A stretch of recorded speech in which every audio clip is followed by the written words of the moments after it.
ಈಗ ಗ್ರೇಟರ್ ಬ್ಯಾಂಗ್ಳೂರ್ ಬಗ್ಗೆ ಡಿಸ್ಕಷನ್ ಇತ್ತು, ಎಲ್ಲ ಚರ್ಚೆ ಮಾಡಿದ್ದಾರೆ. ತಾವೊಬ್ಬರು ಮಾತಾಡಲಿಕ್ಕಿದೆ. ಓಕೆ. ಸನ್ಮಾನ್ಯ ಅಧ್ಯಕ್ಷರೇ, ತಡೆ ಹಿಡಿಯಲಾದ ಈಗಾಗಲೇ ಬೆಂಗಳೂರು ಅಲ್ಲಿ ತಡೆದಿದ್ದೆ ವಿಚಾರವಾಗಿ ನಮ್ಮೆಲ್ಲ ಶಾಸಕರು ಕೂಡ ಮಾತಾಡಿದ್ದಾರೆ. ಬೆಂಗಳೂರಲ್ಲಿ ಕ್ವಶನ್ ಅವರ್ ಆದ್ಮೇಲೆ ಕೊಡ್ತೇನೆ ನಾನು, ದಯಮಾಡಿ ಅದನ್ನ ಕೊಡಬೇಕು ಅಂತ ಹೇಳಿ. ಯಾಕೆಂದ್ರೆ ಬೋರ್ಡು ಖಾತೆ ಯಾವುದು ಆಗ್ತಾ ಇಲ್ಲ. ದಯಮಾಡಿ 50 ವರ್ಷ ಆಗಿದೆ ಮಾನ್ಯ ಸನ್ಮಾನ್ಯ ಅಧ್ಯಕ್ಷರೇ, ಈಗಾಗಲೇ ಬೆಂಗಳೂರು ಬಗ್ಗೆ ನಮ್ಮ ಹಲವಾರು ಶಾಸಕರು ಬೆಂಗಳೂರಿನ ಅವ್ಯವಸ್ಥೆ ಬಗ್ಗೆ ಮಾತಾಡಿದ್ದಾರೆ. ನಾನು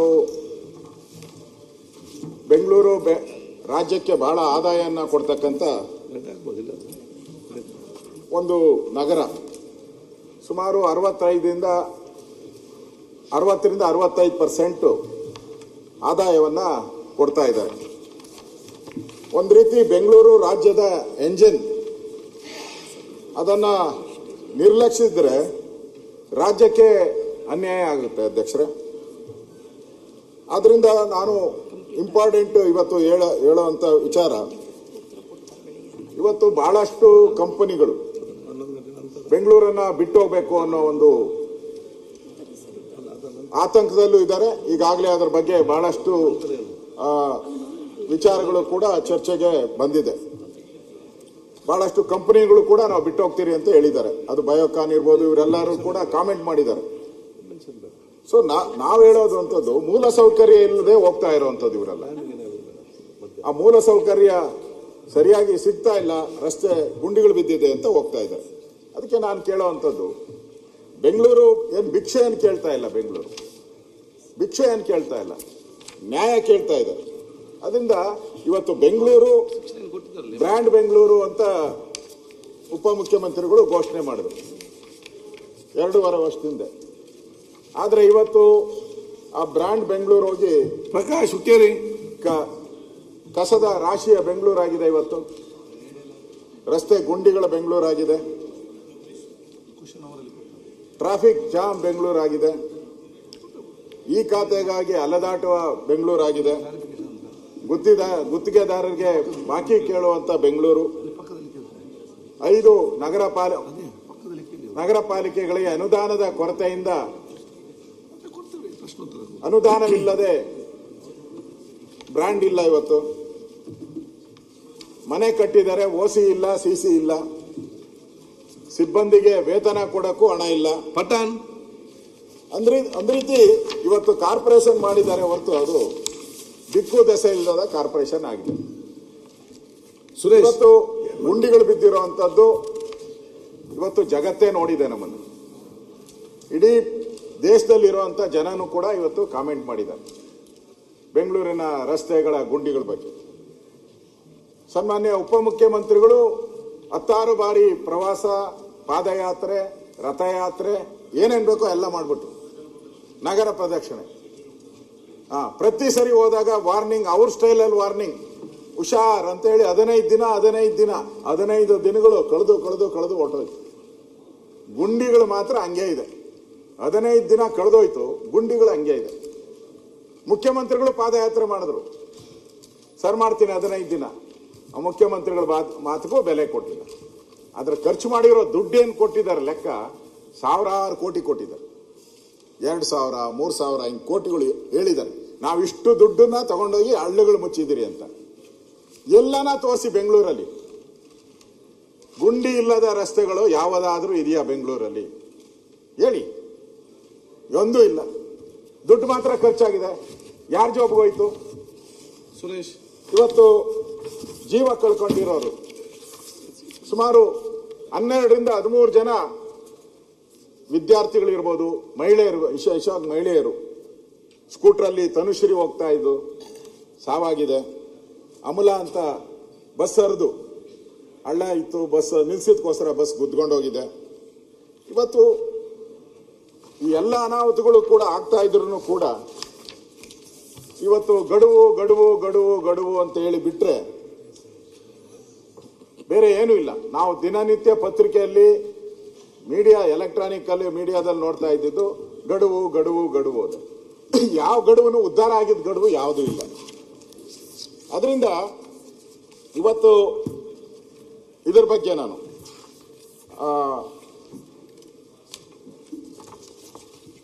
ಬೆಂಗಳೂರಿನ ಟ್ರಾಫಿಕ್ ಜಾಮ್ ಬಗ್ಗೆ, ಈ ರಸ್ತೆ ಗುಂಡಿ ಬಿದ್ದಿರೋದ್ರ ಬಗ್ಗೆ ನಾವು ಹೇಳಿದ್ರೆ ಅದು ಸರ್ಕಾರಕ್ಕೆ ಏನಪ್ಪ ನೀವಿದ್ದಾಗ ಏನ್ ಮಾಡ್ತೀರಾ ನೀವು, ಇದೆಲ್ಲ ಪ್ರಶ್ನೆಗಳು ಹೇಳ್ತಾರೆ.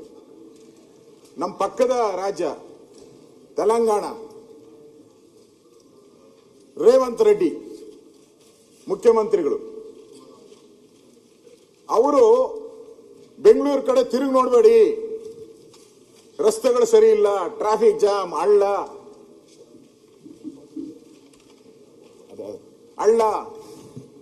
ಆ ಕಡೆ ತಿರುಗಿ ನೋಡಬೇಡಿ ಅಂತಾರೆ. ಇಲ್ಲಿ ನಾನು ಫೋಟೋ ನೋಡಿದೆ, ಡಿ.ಕೆ. ಶಿವಕುಮಾರ್ ಹೋಗಿ ಕೈ ಹಿಡ್ಕೊಂಡು ನನ್ನ ಬ್ರದರ್ ಈಸ್ ಮೈ ಬ್ರದರ್ ಅಂದ್ರು. ನಾನೇ ಅವ್ರನ್ನೆಲ್ಲ ಗೆಲ್ಸಿದ್ದು, ನಾನೇ ಅವ್ರಿಗೆ ಎಲ್ಲ ರೀತಿ ಸಹಾಯ ಮಾಡಿ ಅವರನ್ನ ಮುಖ್ಯಮಂತ್ರಿ ಮಾಡಿದ್ದು. ಆ ಬ್ರದರ್ ಕೈಲೇ ಇವತ್ತು ಬರ್ತಾ ಇರೋದು ಬೆಂಗಳೂರು ಸರಿ ಇಲ್ಲ ಅಂತಾರೆ. ಇಲ್ಲಿ ಯಾರು ಬೆಂಗಳೂರು ಇನ್ಚಾರ್ಜ್? ಯಾರು? ಡಿ.ಕೆ. ಶಿವಕುಮಾರ್. ನೀವು ಇನ್ಚಾರ್ಜ್ ಇದ್ಕೊಂಡು ನಿಮ್ ಬ್ರದರ್ ಅಲ್ಲಿ ಬೆಂಗಳೂರು ಕಡೆ ಹೋಗ್ಬೇಡಿ, ಡೋಂಟ್ ಕಂಪೇರ್ ವಿತ್ ಬೆಂಗಳೂರು ಅಂತಾರೆ ಅಧ್ಯಕ್ಷರೇ. ಇದಕ್ಕಿಂತ ಅವಮಾನ ಬೇಕಾ? ಹೈದರಾಬಾದ್ ಅನ್ನ ನೀವು ಯಾರು ಕಂಪೇರ್ ಮಾಡಬೇಕು ಅಂತ ಹೇಳಿದ್ದಾರೆ ಅವರು? ಸಿಂಗಾಪುರ್ ಕಂಪೇರ್ ಮಾಡ್ಬೇಕಂತೆ ಹೈದರಾಬಾದ್ ಅನ್ನ. ಬೆಂಗಳೂರು ಬಗ್ಗೆ ನಮ್ಮನ್ನ ಕಂಪೇರ್ ಮಾಡಬೇಡಿ, ಇದು ಹೋಪ್ಲೆಸ್, ಕೆಲ್ಸಕ್ಕೆ ಬಾರದ ನಗರ ಇದು. ನಮ್ಮನ್ನ ಕಂಪೇರ್ ಮಾಡೋದಿದ್ರೆ ಟೋಕಿಯೋ, ಅವ್ರು ಹೇಳಿರೋದು ಟೋಕಿಯೋಗ್ ಮಾಡಿ, ಸಿಂಗಾಪುರ್ಗೆ ಮಾಡ್ತೀರಿ ಅಂತ. ಇಕ್ಬಾಲ್ ಇಷ್ಟೆಲ್ಲ ಕೊಚ್ಕೊಳ್ಳೋ ಅಂತ ಡಿ.ಕೆ. ಶಿವಕುಮಾರ್ ಅವರು ಒಂದು ರಿಯಾಕ್ಷನ್ ಮಾಡಿದ್ದಾರೆ. ಅದಕ್ಕೆ ಒಂದು ರಿಯಾಕ್ಷನ್ ಇಲ್ಲ. ನಮ್ಮ ಬೆಂಗಳೂರು ಚಂದಾಗಿದೆ, ನಮ್ಮ ಬೆಂಗಳೂರು ಅವ್ರಿಗಿಂತ ಒಳ್ಳೇದಿದೆ, ಒಂದು ರಿಯಾಕ್ಷನ್ ಇಲ್ಲ. ಅಂದ್ರೆ ಅವರು ಹೇಳಿದ್ ನಾವು ಒಪ್ಕೊಂಡಿದ್ದೀರಾ ಇವತ್ತು? ಅಂದ್ರೆ ಪಕ್ಕದ ರಾಜ್ಯದ ಮುಖ್ಯಮಂತ್ರಿನೂ ಟೀಕೆ ಮಾಡೋ ಸ್ಥಿತಿಗೆ ನಮ್ಮ ಬೆಂಗಳೂರನ್ನ ನೀವು ತಂದ್ಬಿಟ್ರಿ. ಇದೊಂದು ವಿಪರ್ಯಾಸ. ಹೇಳ್ಬೇಕಾಯ್ತು ಧೈರ್ಯವಾಗಿ, ನೀನ್ ನೆನ್ನೆ ಮೊನ್ನೆ ಇದಾಗಿದೆಯಪ್ಪ, ನಾನೇ ಬಂದ್ ಮಾಡಿದ್ದು, ಬೆಂಗಳೂರಿನ ನೀನ್ ಹತ್ತಿರಕ್ಕೂ ಬರಕ್ಕಾಗಲ್ಲ, ಟಚ್ ಮಾಡಕ್ಕಾಗಲ್ಲ ಅಂತ ಒಂದು ಧಮಕಿ ಕೊಡ್ಬೇಕಾಯ್ತು. ಕೊಟ್ಟಿದ್ದಾರಾ? ಇಲ್ಲ. ಅಕ್ಸೆಪ್ಟೆಡ್, ಏನ್ ಹೇಳಿದ್ರು ಅಕ್ಸೆಪ್ಟೆಡ್. ಇವತ್ತು ಈ ಗಾರ್ಬೇಜು ಮನೇನು ಕೂಡ ಗಾರ್ಬೇಜ್ ಬಗ್ಗೆ ಮಾತಾಡಿದ್ರಿ. ಸರ್ಕಾರ ಬಂದಾಗ ಎಲ್ಲ ಬಡ್ಜೆಟ್ ಅಲ್ಲೂ ಅವ್ರು ಹೇಳ್ತಾರೆ ಬೆಂಗಳೂರು ಗಾರ್ಬೇಜ್ ಜಾಸ್ತಿ ಆಗಿದೆ, ನಾನು 4 ದಿಕ್ಕುಗಳಲ್ಲಿ 400 ಎಕರೆ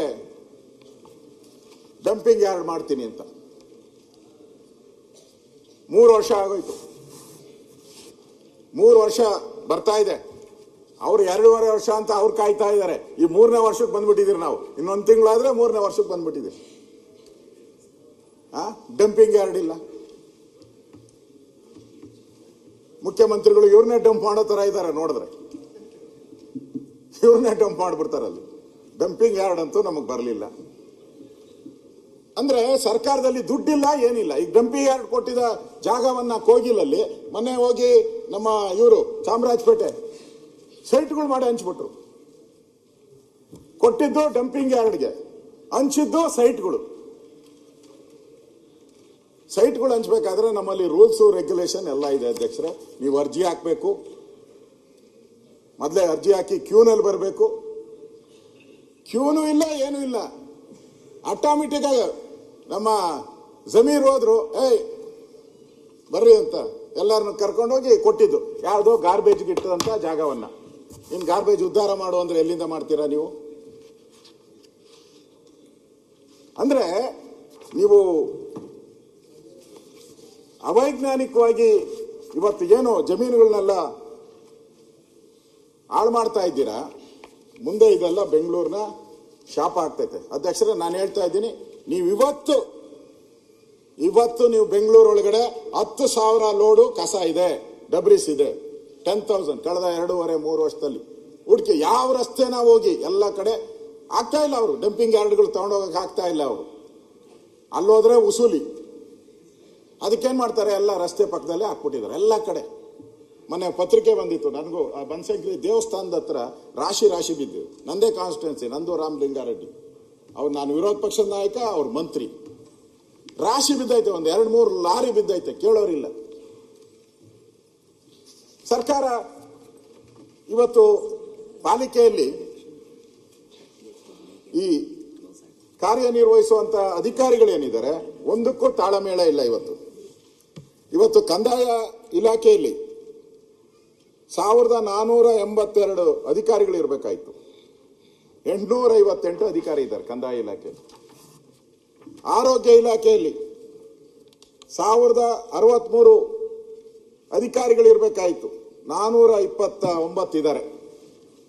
ಇಂಜಿನಿಯರಿಂಗ್ ಇಲಾಖೆ ಪ್ರಮುಖವಾದಂಥ ಇಲಾಖೆ 1047 ಇರಬೇಕಾಯ್ತು, 543 ಇದ್ದಾರೆ. ಹಣಕಾಸು ಇಲಾಖೆ 30 ಜನ ಇರಬೇಕು, 18 ಜನ ಇದ್ದಾರೆ. ಇನ್ನು ಪ್ರಥಮ ದರ್ಜೆ ದ್ವಿತೀಯ ದರ್ಜೆ 2704 ಇರಬೇಕು, ಕೇವಲ 970. ಅಂದ್ರೆ ಅಧಿಕಾರಿಗಳು ಭಾಗ ಮಾಡಿಬಿಟ್ರು, 5 ಭಾಗ, ಯಾರನ್ನೂ ಪೋಸ್ಟಿಂಗೇ ಮಾಡಿಲ್ಲ ಅಂತ ಕಾಟಾಚಾರಕ್ಕೆ 5 ಪಾಲಿಕೆ ಏನಕ್ಕೆ ಮಾಡಬೇಕಾಯ್ತು? ಪಾಲಿಕೆ ಒಂದಿದ್ದನ್ನ 5 ಮಾಡಬೇಕಾದ್ರೆ ನ್ಯಾಚುರಲ್ ಆಗಿ ಜಾಸ್ತಿ ಆಗೇ ಆಗುತ್ತೆ. ಆ ಕಾಮನ್ ಸೆನ್ಸನ್ನು ಸರ್ಕಾರ ಯೂಸ್ ಮಾಡಲೇ ಇಲ್ಲ. ಆ ಕಾಮನ್ ಸೆನ್ಸ್ ಇರಬೇಕಾಯ್ತು, ಹಿಂಗಾಗುತ್ತೆ, ಅಪಾಯಿಂಟ್ಮೆಂಟ್ ಆಗಬೇಕು ಅಂತೇಳಿ. ಮತ್ತೆ ಇವ್ರ ಪಾಲಿಕೆಯಲ್ಲೂ ಕೂಡ ಆದಾಯ ಎಷ್ಟಿದೆ? ಆದಾಯ ಆಸ್ತಿ ತೆರಿಗೆ 4500 ಕೋಟಿ, ನಕ್ಷೆ ಮಂಜೂರಾತಿಯಿಂದ 1200 ಕೋಟಿ, ರಸ್ತೆ ಅಗೆತಾಯಿ ಶುಲ್ಕ 150 ಕೋಟಿ, ಒಟ್ಟು 5850 ಕೋಟಿ ಆದಾಯ ಇರೋದು. ಅಷ್ಟೇ, ಬಾಂಬೆಗೆ ನಾವು ಕಂಪೇರ್ ಮಾಡೋಕ್ಕಾಗಲ್ಲ. ಅದರ ಆ ಕಾಲ್ಭಾಗನು 5850 ಕೋಟಿ. ವೇತನಗಳು ಕೊಡಬೇಕಾಗಿರೋದು 3492 ಕೋಟಿ, ಬರೀ ವೇತನ ಇಷ್ಟಕ್ಕೆ. ಇನ್ನು ತ್ಯಾಜ್ಯ ವಿಲೇವಾರಿ ಇವೆಲ್ಲನೂ ಕೊಟ್ಟರೆ 6300 ಕೋಟಿ ಆಗ್ತದೆ. 6300 ಕೋಟಿ ಆದಾಯ, 5800, ವೆಚ್ಚ 6300. ಇನ್ನು ಫ್ಲಡ್ ಬಂದರೆ, ಕೆಲಾಮಿಟಿ ಬಂದರೆ ಅದಕ್ಕೆ ದುಡ್ಡು ಇಲ್ಲೇ ಇಲ್ಲ. ಅದರಿಂದ ಇವತ್ತು ನನಗೆ ಈ ಅಭಿವೃದ್ಧಿ ಮಾಡುವಂಥದ್ರಲ್ಲಿ ಇವತ್ತು ವೈಫಲ್ಯವನ್ನು ಕಂಡಿರ್ತಕ್ಕಂಥದ್ದನ್ನು ನಾವು ನೋಡ್ತಾ ಇದ್ದೀರಿ. ಅದರಿಂದ ನಾನು ಶಿವಕುಮಾರ್ ಅವ್ರಿಗೆ ಇನ್ನು ಬೇಸಿಗೆ ಕಾಲ ಬರ್ತಾ ಇದೆ. ಹೋದ ಸರಿ ಟ್ಯಾಂಕರ್ ಮಾಫಿಯಾ ಇತ್ತು, ಅವರೇ ಭೇಟಿ ಮಾಡಿದರು. ಟ್ಯಾಂಕರ್ ಮಾಫಿಯಾ ಇಡೀ ಬೆಂಗಳೂರಲ್ಲಿ ಸುತ್ತುವರೆದು ಆಹಾಕಾರಗೆ ನೀರಿಗೆ. ಈಗಲೂ ಪ್ರಾಬ್ಲಮ್, ಹವಾಮಾನ ವರದಿ ಪ್ರಕಾರ ಈ ಸರಿ ಬೇಸಿಗೆ ಜಾಸ್ತಿ ಆಗುತ್ತೆ ಅಂತ, ಹೀಟ್ ಜಾಸ್ತಿ ಆಗುತ್ತೆ ಅಂತ ಹೇಳಿದ್ದಾರೆ. ಅದಕ್ಕೆ ಪ್ರಿಪ್ರೇಷನ್ ಏನೂ ಇಲ್ಲ. ಇದುವರೆಗೂ ಯಾವುದೇ ಮೀಟಿಂಗ್ ಮಾಡಿಲ್ಲ, ಏನೂ ಇಲ್ಲ. ಇವತ್ತು ಆ ಪರಿಸ್ಥಿತಿ ಇವತ್ತು ನಾವು ನೋಡ್ತಾ ಇದ್ದೀರಿ. ಇವತ್ತು ಅಧ್ಯಕ್ಷರೇ, ಇನ್ನು ಪ್ರಮುಖವಾಗಿ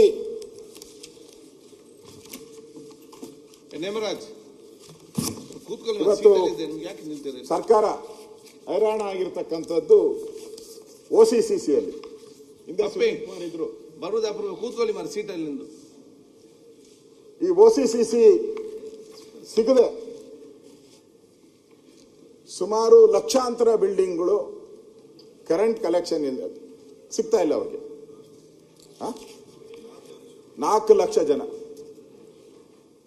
ಸರ್ಕಾರ ಅಂತ ಕೇಳಿದ್ರೆ ಏನ್ ಹೇಳ್ತಾರೆ? ನಮ್ಗೆ ಸುಪ್ರೀಂ ಕೋರ್ಟ್ ಆರ್ಡರ್ ಇದೆ ಅಂತಾರೆ. Nandaswamy, supreme court order Karnataka ಒಂದಕ್ಕೆ ಅಲ್ಲ ಬಂದಿರೋದು, ಅದು ಬಂದಿದ್ದು ಉತ್ತರ ಪ್ರದೇಶ ಒಂದು ಸರ್ಕಾರದಲ್ಲಿ.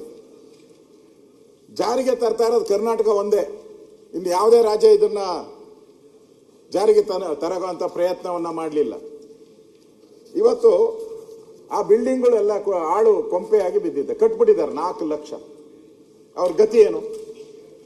ನಾನು ಸರ್ಕಾರನ ಕೇಳೋದು, ಆಯ್ತು ಕೊಡಲ್ಲ ಅಂತ ಹೇಳಿದ್ರೆ ಕಟ್ಟಕ್ಕೆ ಹಾಕ್ಬಿಟ್ರಿ. ಕಟ್ಟಾಕ್ಬಿಟ್ಟು ಇಂಜಿನಿಯರ್ ಮೇಲೆ ಯಾಕೆ ಕ್ರಮ ಆಗಲಿಲ್ಲ? ಕಮಿಷನರ್ ಯಾಕೆ ಮೇಲೆ ಕ್ರಮ ಆಗಿಲ್ಲ? ಇವಾಗ ಕಟ್ಟೋದು ಬಿಟ್ಬಿಟ್ಟು ಅವರ ಕತ್ತಿ ಸಿಕ್ಕಿದ್ರೆ ಅವ್ರೆಲ್ಲೋಗ್ಬೇಕು? ಸಾಲ ಸೂಲ ಮಾಡಿ ಬ್ಯಾಂಕ್ಗಳಲ್ಲಿ ಲೋನ್ ತಗೊಂಡು ಬಿಲ್ಡಿಂಗ್ಗಳು ಕಟ್ಟಿದ್ದಾರೆ. ಅವ್ರ ಪಾಡೇನಾಗ್ಬೇಕು? ಇವತ್ತು ಈ ಒಂದು ವಿಚಾರದಿಂದ ಇವತ್ತು ಬೆಸ್ಕಾಂ ಅವ್ರಿಗೂ ಅಷ್ಟೇ ಸೊಲ್ಯೂಷನ್ ಹಿಂದೆ ನಮ್ಮ ಸರ್ಕಾರ ಇದ್ದಾಗ ನಾವು ಕೊಟ್ಟಿದ್ರಿ. 1 ಟೈಮ್ ಸೆಟಲ್ಮೆಂಟ್ ಅಂತ ಎಲ್ಲರಿಗೂ ಕೊಟ್ಟಿದ್ರಿ. ನಾವು ಕೊಟ್ಟಿದ್ರಿ, ಒಂದು ಪೀರಿಯಡ್ ಅದಕ್ಕೆ ಮಾಡಿಬಿಟ್ಟು ಹೇಳಿದ್ರು, ಒಂದು ಪೀರಿಯಡ್ ಮಾಡಿ ಇಷ್ಟು ಸ್ಕ್ವೇರ್ ಫೀಟು ಅಂತೇಳಿ ಅವ್ರಿಗೆ ಕೊಡ್ಬೋದು ಅಂತ ಹೇಳಿದ್ರಿ. ಅದು ಯಾವುದೇ ಕಮರ್ಷಿಯಲ್ ಇಲ್ಲದೆ ಇದ್ದದ್ದು ಮನೆ ಪರ್ಪಸ್ ಅಲ್ಲಿ ಕಟ್ಕೊಂಡಿರೋರಿಗೆ ಕೊಡಬೇಕು ಅಂತ ಹೇಳಿದ್ರಿ. ನೀವು ಹೇಳೋದು ಒಪ್ಕೊಳ್ತೀನಿ, ಸೊಲ್ಯೂಷನ್ ಕೊಡಿದಕ್ಕೆ ನೀವು ಇದ್ದೀರಿ, ಅವರು ಇದ್ದೀರಿ. ಸ್ಕ್ವೇರ್ ಫೀಟ್ ವರ್ಗೂ ಕೊಡ್ಬೋದು, ರೆಸಿಡೆನ್ಷಿಯಲ್ ಕೊಡ್ಬೋದು. ಫುಲ್ ಕೊಡ್ಬೇಕಾ, ದೊಡ್ಡ ಒಂದು 20 ಅಡಿ ಕೊಡ್ಬೇಕಾ, 20 ಫ್ಲೋರ್ ಕೊಡ್ಬೇಕಾ, 10 ಫ್ಲೋರ್ ಕೊಡ್ಬೇಕಾ, 5 ಫ್ಲೋರ್ ಕೊಡ್ಬೇಕಾ, ಬರೀ ಮನೆ ಕೊಡ್ಬೇಕಾ, ನಾನ್ ಕಮರ್ಷಿಯಲ್ ಅಂತ please come give a solution. We are open to it. ಹಿಂದೆ ನಮ್ದು ಆದೇಶ ಇದೆ ಅಧ್ಯಕ್ಷರು, ಹೊಸದೇನು ನೋಡಕ್ ಬೇಕಾಗಿಲ್ಲ. ಹಿಂದೆ ನಾವು ಆದೇಶ ಮಾಡಿದ್ದೀರಿ, ಗೌರ್ಮೆಂಟ್ ಆರ್ಡರ್ ಇದೆ. ಕಮರ್ಷಿಯಲ್ ಇರೋರು ಬಿಟ್ಬಿಟ್ಟು ರೆಸಿಡೆನ್ಷಿಯಲ್ ಇರೋವಂಥದ್ದು ಇಷ್ಟು ಸ್ಕ್ವೇರ್ ಫೀಟ್ಗೆ ಅಂತ ಹೇಳಿ ನಾವು ಕೊಟ್ಟಿದ್ದೀರಿ. ಸೊ ಆಗ ಎಲ್ಲರೂ ಒಂದು ಟೈಮ್ ಸೆಟಲ್ಮೆಂಟ್ಗೆ ನಾವು ತಗೊಂಡಿದ್ದೀರಿ. ಆ ಥರ ಮಾಡಿ ಅಟ್ಲೀಸ್ಟ್ ಒಂದು 80% ಬಿಲ್ಡಿಂಗ್ಗಳಾದ್ರೂ ಬದುಕೋ ಅಂಥದ್ದಕ್ಕೆ ಆಗುತ್ತೆ. ಯಾರೋ ಕಮರ್ಷಿಯಲ್ ಕಟ್ಟಿದ್ದಾನೆ, ಹಣ ಮಾಡೋದಕ್ಕೋಸ್ಕರ ಕಟ್ಟಿದ್ದಾನೆ, ಬಿಟ್ಬಿಡಿ, ಅವ್ರನ್ನೆಲ್ಲ ಬಿಟ್ಬಿಡಿ. ಇದು ಸಾಲ್ವ್ ಆಗಲ್ಲ. ಶಿವಕುಮಾರ್ ಅವರೇ, ರೇವಣ್ಣ ಅವರೇ, ಬೆಂಗಳೂರಲ್ಲಿ ನೀವು 80% ಅನಾಥರೈಸ್ ಇರೋದು. ಸುರೇಶ್, 80% ಅನಾಥರೈಸ್. ಹಿಂದೆ ರೆವಿನ್ಯೂ ಸೈಟ್ ಆಗಿತ್ತು. ಹಿಂದೆ ದೇವೇಗೌಡರು ಇದ್ದಾಗ ಅದಕ್ಕೆ ಖಾತಾ ಕಟ್ಕೊಳಕ್ಕೆ ಅವಕಾಶ ಮಾಡಿಕೊಟ್ರು. ಅವಾಗೆಲ್ಲ ಖಾತಾ ಆಗಿದೆ, ಸಕ್ರಮ ಆಗಿದೆ, ಸಕ್ರಮ ಆಗಿದೆ. ಒಡೆದಾಕಂತೂ ಸಾಧ್ಯ ಇಲ್ಲ. ಅದಕ್ಕೇನಾದ್ರು ವಾರ್ನಿಂಗ್ ಮಾಡಿ ಯಾರು ಕಟ್ಟಕ್ ಬಿಡ್ತಾರಲ್ಲ ಈ ಇಂಜಿನಿಯರ್ ಮೇಲೆ ನಾವು ಕ್ರಮ ಮಾಡಬೇಕು. ಅದರಿಂದ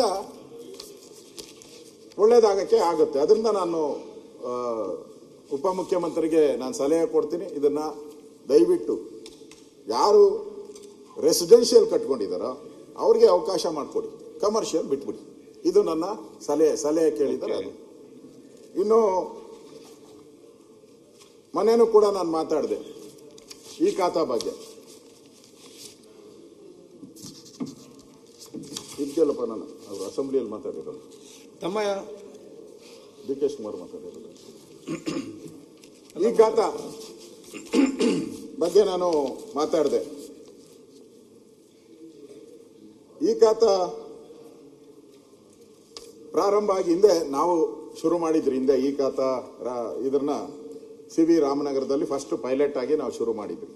ಹಿಂದೆ CV ರಾಮನಗರ ಈ ಖಾತೆ ಫಸ್ಟ್, ಆಮೇಲೆ ಸರ್ವಜ್ಞ ನಗರ, ಹೆಬ್ಬಾಳ, ಪುಲಿಕೇಶಿ ನಗರ, ಶಿವಾಜಿನಗರಕ್ಕೆ ಫಸ್ಟ್ ಜಾರಿಗೆ ಮಾಡೋಕ್ಕೆ ನಾವು ಹಿಂದೆ ಮಾಡಿದ್ವಿ.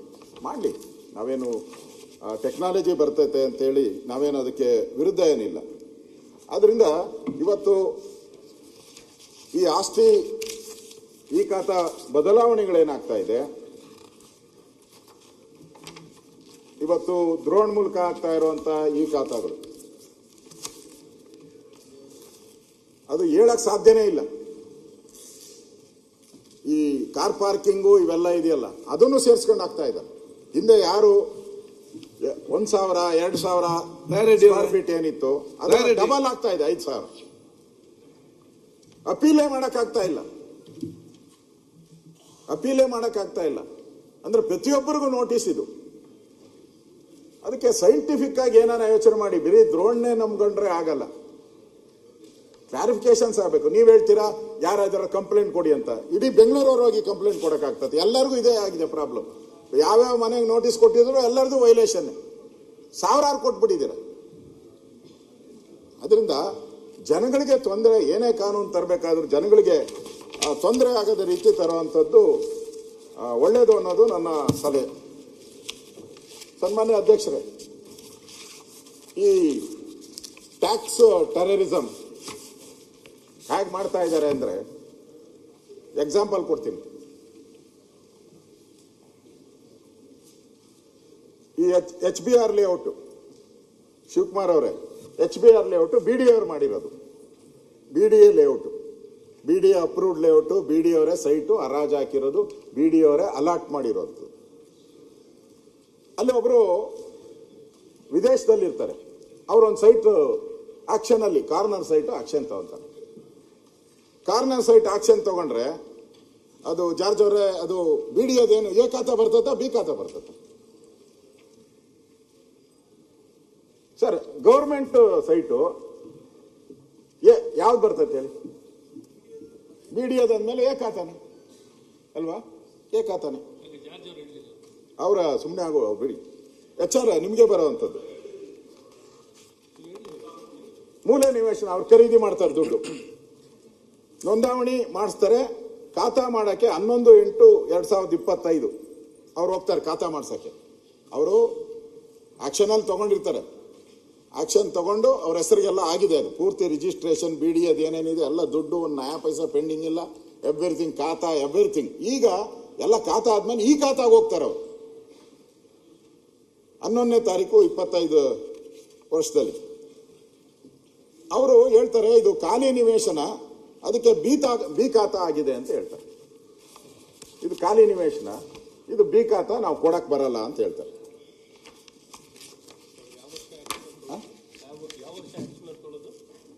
ಅದು ಅಲ್ಲ, ಅಪ್ಲೈ ಮಾಡಿರೋದು ಕೊಡ್ತೀನಿ, ಅದು 11/8/2025 ಅಪ್ಲೈ ಮಾಡಿರೋದು, ತಗೊಂಡು 1 ವರ್ಷದ ಹಿಂದೆ ತಗೊಂಡಿರೋದು.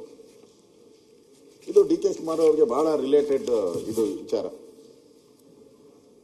ಆಮೇಲೆ ಜಾರ್ಜ್ ಅವರೇ ಅದನ್ನ ಖಾತಾ ಮಾಡ್ಸಕ್ಕೆ ಹೋಗ್ತಾರೆ ಅವ್ರು. ಮೊನ್ನೆ ನಮ್ಮ ಎಲ್ಲಪ್ಪ ಅದು ಮಾತಾಡು ನಾರಾಯಣ ಸ್ವಾಮಿ, ನಮ್ಮ DK ಶಿವಕುಮಾರ್ ಅವರು ಮೊನ್ನೆ ಸದನದಲ್ಲಿ ನನಗೆ ಓಪನ್ ಚಾಲೆಂಜ್ ಮಾಡಿದ್ರು.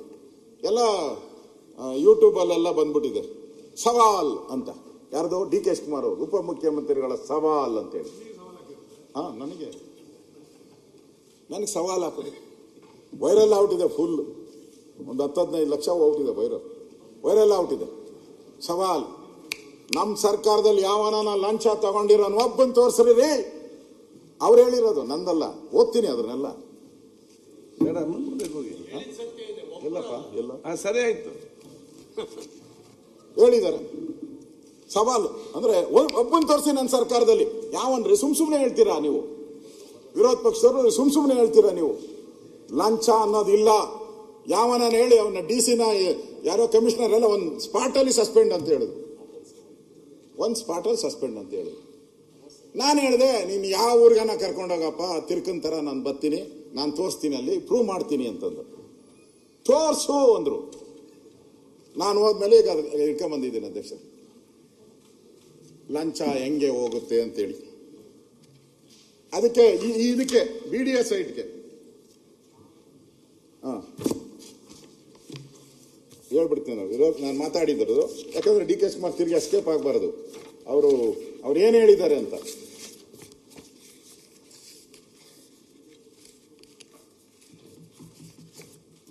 ಶಿವಕುಮಾರ್ ಅವರು ನಾನು ಸುಮ್ಮನೆ ಕೂತ್ಕೊಂಡಿದ್ದೀನಿ ಅಂತ ಅವ್ರು ಹೇಳಿರೋದು.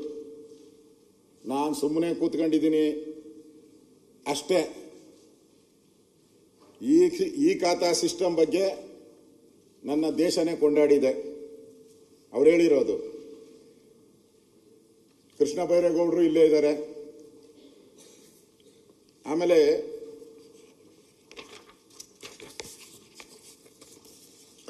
ಖಾತಾ ಸಿಸ್ಟಮ್ ಬೇಕಾದ್ರೆ ಡಾಕ್ಟರ್ CS ಅಶ್ವಥ್ ನಾರಾಯಣರವರು ಪಕ್ಕದಲ್ಲೇ ಕುಳಿತಿದ್ದಾರೆ. ನಿಮ್ಮನ್ನು ಕೇಳಿ ಲಂಚ ತಗೊಳೋದಕ್ಕೆ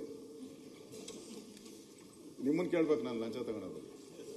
ಅವ್ರು ಹೇಳಿರೋದು ಬೆಂಗಳೂರಿನ ಸಿಟಿ ಶಾಸಕರು ಸಹ ಆಗಿದ್ದಾರೆ. ಅದು ಯಾರಪ್ಪ ಅವನು ಅಧಿಕಾರಿ ಈ ಖಾತಾ ಮಾಡುವುದಕ್ಕೆ 10,000 ಕೇಳಿದ್ದಾರೆ,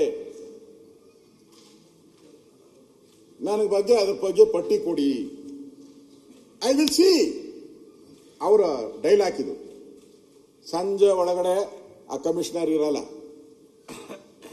ಅವರು ಡೈಲಾಗ್ ಕೊಡ್ತಿದ್ದಾರೆ. ಅಧ್ಯಕ್ಷ, ಇದು ನೀವು ನಿಮ್ಮ ದಾಖಲೆಗಳನ್ನ ನಾನು ತಗೊಂಡಿದ್ದೀನಿ, ನಿಮ್ಮ ದಾಖಲೆ ಇದು ಇಟ್ಟಿರ್ತೀನಿ ಪಕ್ಕಕ್ಕಿದು. ಈಗ ಅವ್ರು ಅಪ್ಲೈ ಮಾಡ್ತಾರೆ, ಅಪ್ಲಿಕೇಶನ್ ಇಲ್ಲ ಇದೆ, ಈ ಖಾತಾಗ ಅಪ್ಲೈ ಮಾಡೋ ಅಪ್ಲಿಕೇಶನ್, ಅದು ಅಪ್ಲಿಕೇಶನ್ ಮಾಡಿದ್ದಾರೆ. ಅದಾದ್ಮೇಲೆ ಅವರು ರಮೇಶ್ ಅಂತ BBMP ಅಧಿಕಾರಿ, ರಿಜೆಕ್ಟ್ ಆಗ್ತೈತೆ ರಮೇಶ್.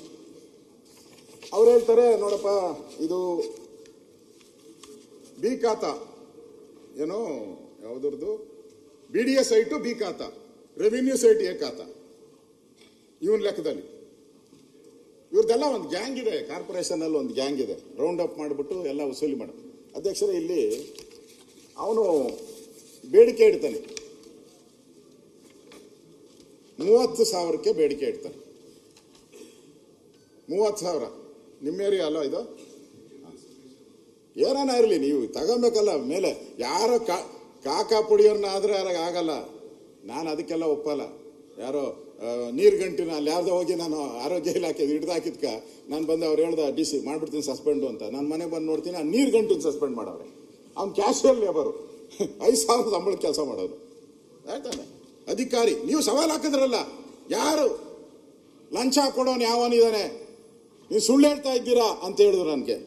ನೋಡಿ, Ramesh Babu transaction successful. Transfer ಹೆಂಗ್ ಮಾಡಿದ್ದಾರೆ? Phone pay. ಒಂದು ಕಾಪಿ ಕೊಡಪ್ಪ ಸ್ಪೀಕರ್ ಅವ್ರು, ನಮ್ಮ ಅವ್ರು ಕೊಡು. Phone pay 15,000 transaction successful. Transfer detail, phone number, ಇದು ಬ್ಯಾಂಕ್ ನಂಬರ್ ಎಲ್ಲ ಇದೆ ನೋಡಿ. ನೀವು ರಾಯರೆಡ್ಡಿ, ನೀವು ಒಬ್ಬರೇ ನನ್ನ ಪರವಾಗಿ ನಿಂತ್ಕೊಳ್ಳೋದು ನೋಡಿ, ಅಷ್ಟು ಜನದ ಮಧ್ಯೆ. Thank you. ನೀವು ಸವಾಲು ಹಾಕಿದ್ರಲ್ಲ ನನಗೆ, ಯಾವನ 10,000, ಇದು 15,000. 10ಕ್ಕೆ ಈಗೇನು ಹೇಳ್ತೀರಾ ನೀವು? ಇಲ್ಲಿ ಕೊಟ್ಟಿದ್ದೀನಿ. ಅವನು ಕೇಳ್ಬೋದು DK ಶಿವಕುಮಾರ್ ಅವರು. ಅವ್ನು 30,000 ಕೇಳಿದ್ನಲ್ಲ, ನೀನು 15,000 ಕೊಡ್ತೀಯ ಅಂತೇಳಿ ಅವ್ನು ಮಾಡ್ತೀನಿ ಅಂತ ಹೇಳ್ದ. ಆಮೇಲೆ ಅವನು ಅಪ್ಲೈ ಮಾಡಿದ್ಮೇಲೆ ಇವನು ಅಪ್ರೂವ್ ಮಾಡ್ಬಿಟ್ಟ. ಯಾರು? RO ಅಪ್ರೂವ್ ಮಾಡ್ಬಿಟ್ಟ, ಅದನ್ನ ರೆವಿನ್ಯೂ ಅಧಿಕಾರಿ ಅಪ್ರೂವ್ ಮಾಡ್ಬಿಟ್ಟು ಮೇಲೆ ಕಳಿಸ್ಬಿಟ್ಟ. DC ರಿಜೆಕ್ಟ್ ಮಾಡ್ಬಿಟ್ಟ. Reason for rejection record verified, but as per the case worker report the photo the properties vacant land, ಅದಕ್ಕೋಸ್ಕರ ಇದನ್ನ ರಿಜೆಕ್ಟ್ ಮಾಡಿದ್ದೀನಿ ಅಂತ ಹೇಳ್ಬಿಟ್ಟು ಅವನು ರಿಜೆಕ್ಟ್ ಮಾಡ್ಬಿಟ್ಟ. ಫೋನ್ ಪೇ 15,000 ಆದಮೇಲೆ ಇದು ರಿಜೆಕ್ಟ್. ತಿರ್ಗಿ ಅವನು ಫೋನ್ ಮಾಡ್ದ. ಅವನಿಗೆ ಫೋನ್ ದಾಖಲೆನೂ ಇದೆ ನನ್ನ ಹತ್ರ. ಅವನಿಗೇನು ಮಾಡಿದ್ದಾನೆ, ಅವನು ಎಷ್ಟು ಸರಿ ಮಾಡಿದ್ದಾನೆ ಎಲ್ಲ ನನ್ನ ಹತ್ರ ದಾಖಲೆ ಇದೆ. ಆಯ್ತು, ರಿಜೆಕ್ಟ್. ಅವನು ತಿರ್ಗಿ ಕೇಳ್ದ, ಇಲ್ಲ ಸರ್ ಇನ್ನೊಂದ್ಸರಿ ಮಾಡಿ ಅಂದ. ಅವನು ಇನ್ನೊಂದ್ಸರಿ ಅವ್ರಿಗೆ ಅಪ್ಲಿಕೇಶನ್ ಹಾಕ್ದ, ಅಪ್ರೂವ್ ಮಾಡಿ ಅಂತ. ಅದರಲ್ಲಿ ಡೇಟ್ ಹಾಕಿದ್ದಾರೆ. ಇದು DC ರಿಜೆಕ್ಟೆಡ್, ಎರಡನೇ ಇದೂ ರಿಜೆಕ್ಟೆಡ್. ಇವನು ಯಾವಾಗ ದುಡ್ಡು ಕಾಟ ಕೊಡಕ್ಕೆ ಶುರು ಮಾಡ್ದ, 3ನೇ ಸರಿ ಹಾಕಿ ಸರ್ ಅಂತ. ಅವನು 3ನೇ ಸರಿನೂ ಹೇಳ್ದ, ಇನ್ನೊಂದು ಹಾಕ್ದ. ಅವನು ಇನ್ನೊಂದ್ಸರಿ ಹಾಕ್ದ, ಪ್ರಮೀಳಾ ಶಶಿಕುಮಾರ್ ಅವ್ರದ್ದು. It is A rejected. 3ನೇ ಸರಿನೂ ರಿಜೆಕ್ಟ್ ಆಯ್ತು. ರಿಜೆಕ್ಟ್, ಎಲ್ಲ ರಿಜೆಕ್ಟ್ ಆಯ್ತು. ಇನ್ನೊಂದು ಮಜಾ ನೋಡಬೇಕು ನೀವು, ಟ್ರಾನ್ಸಾಕ್ಷನ್ ಎಷ್ಟು ನೀಟಾಗಿ ಆಗಿದೆ ಅಂತ. ಆಮೇಲೆ ಕೆಲಸ ಆಗಿಲ್ಲ, ಅವನು ಪಟ್ಟಿಡ್ದ, ನನ್ನ ದುಡ್ಡು ವಾಪಸ್ ಕೊಡು ಅಂತ. ಇಷ್ಟೇ ಕೇಳಿದ್ರೆ ಏನೋ ಅಂತ ಹೇಳ್ಬೋದು. ಅವ್ನು ಪಟ್ಟಿಡ್ದಿದ್ದಕ್ಕೆ ಏನು ಮಾಡ್ದ, ಮಾತಾಡಿದ್ದು 30,000, ಫೋನ್ ಪೇ ಆಗಿದ್ದು 15,000. ಅವನೇನ್ ಮಾಡ್ದ, ತಿರ್ಗ ವಾಪಸ್ ಫೋನ್ ಪೇ ಮಾಡ್ದ 20,000ನ. ವಾಪಸ್ 20,000 ಲಂಚನೂ ವಾಪಸ್ ಫೋನ್ ಪೇ ಮಾಡ್ದ 20,000. ಇನ್ನೇನು ಬೇಕಬೇಕು? ಜಾಸ್ತಿ 5,000 ಅಲ್ಲ, ಲಂಚ ಇನ್ನೂ ಕೊಡ್ಬೇಕಲ್ಲ. ಅದಕ್ಕೆ ಹೇಳ್ದ ಅವನು, ಅಲ್ಲಿ ನಾನು ಖರ್ಚು ಮಾಡಿಬಿಟ್ಟಿದ್ದೀನಿ, ಲೋಯರ್ ಲೆವೆಲ್ ಅಧಿಕಾರಿಗಳಿಗೆಲ್ಲ ನಾನು ದುಡ್ಡು ಕೊಟ್ಬಿಟ್ಟಿದ್ದೀನಿ, 10,000 ನನ್ನ ಹತ್ರ ಇಲ್ಲ ಅಂತ ಹೇಳ್ದ. ಈಗ ಸಾಕ್ಷಿ DK ಶಿವಕುಮಾರ್ ಅವರೇ, ಸಾಕ್ಷಿಯ ಗುಡ್ಡೆಗಳು ಯಾವಾಗ ನಿಮ್ಮ ಭಾಷಣದಲ್ಲಿ ಕೇಳ್ತಾನೆ ಇರ್ತೀನಿ. ಸಾಕ್ಷಿ ಗುಡ್ಡೆಗಳು, ಈ ಸರ್ಕಾರದ ಲಂಚದ ಸಾಕ್ಷಿ ಗುಡ್ಡೆ ಕೊಟ್ಟಿದ್ದೀನಲ್ಲ, ತಾವೇನ್ ಮಾಡ್ತೀರಾ? ಇದಾದ್ಮೇಲೆ ಇದಾದ್ಮೇಲೆ ಇನ್ನೂ ಇದೆ, ಕನ್ಸ್ಯೂಮರ್ ಕೋರ್ಟ್ಗೆ ಹೋಗ್ತಾನೆ ಅವನು. ಇಷ್ಟಕ್ಕೆ ಬಿಟ್ಟಿಲ್ಲ, ಕನ್ಸ್ಯೂಮರ್ ಕೋರ್ಟ್ಗೆ ಹೋಗ್ತಾನೆ ಅವನು. ನನ್ನ ಹತ್ರ ಹಿಂಗೆ ಲಂಚ ತಗೊಂಡು ಹಿಂಗೆ ಖಾತೆ ಮಾಡಲಿಲ್ಲ ಅಂತ.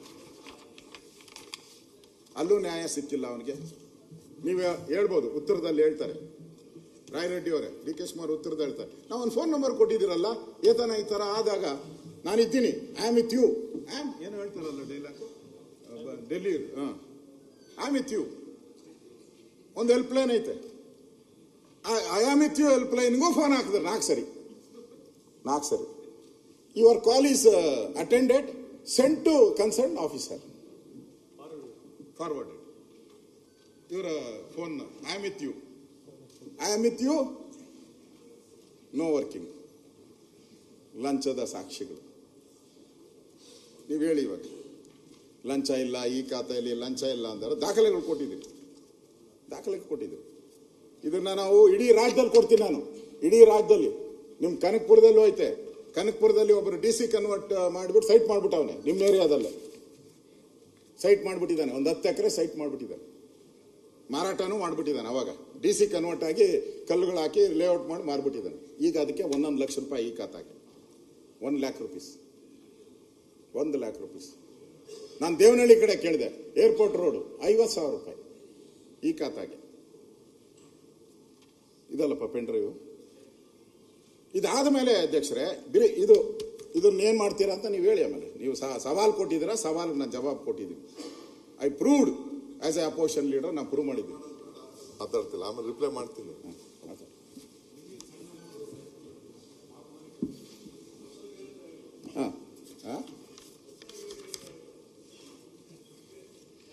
ಕೂತ್ಕೊಂಡ್ಬಿಡ್ತೀನಿ ಸರ್. ನಾನು ಹೊಸ್ದಾಗಿ ಹೇಳ್ತಾ ಇಲ್ಲ. ಅವರು ಎಲ್ಲ ಹಳೆ ಕತೆ ಇವ್ರದ್ದು ಅಂತಾರೆ. ಕಾಂಗ್ರೆಸ್ ಅವರು ಏನ್ ಸರ್ ಇದು? ರೆಡ್ಡಿ ಅವ್ರದ್ದು ನಿಮ್ಮ ಅಧಿಕಾರ ಬಜೆಟ್ ಮಾತಾಡೋದಿಲ್ಲ. ಇಲ್ಲ, ನಾನು ಅಲ್ಲ, ಬಜೆಟ್ ಅಲ್ಲಿ ಮಾತಾಡ್ತಿರಲ್ವಾ? ಅವರ ಅಧಿಕಾರ ಬಜೆಟ್ ಅಲ್ಲಿ ಮಾತಾಡ್ತಿರಲ್ವಾ? ಹೊಸಲ್ಲ ಈ ಖಾತೆ ಮಾಡೋದ್ರಲ್ಲಿ ಲಂಚ ನೀವು ಬಜೆಟ್ ಅಲ್ಲಿ ಮಾತಾಡ್ತಿರಲ್ಲ, ಇಲ್ಲಿ ಮುಗಿಬೇಕಲ್ಲ. ಹೊಸ್ತೇನಿಲ್ಲ.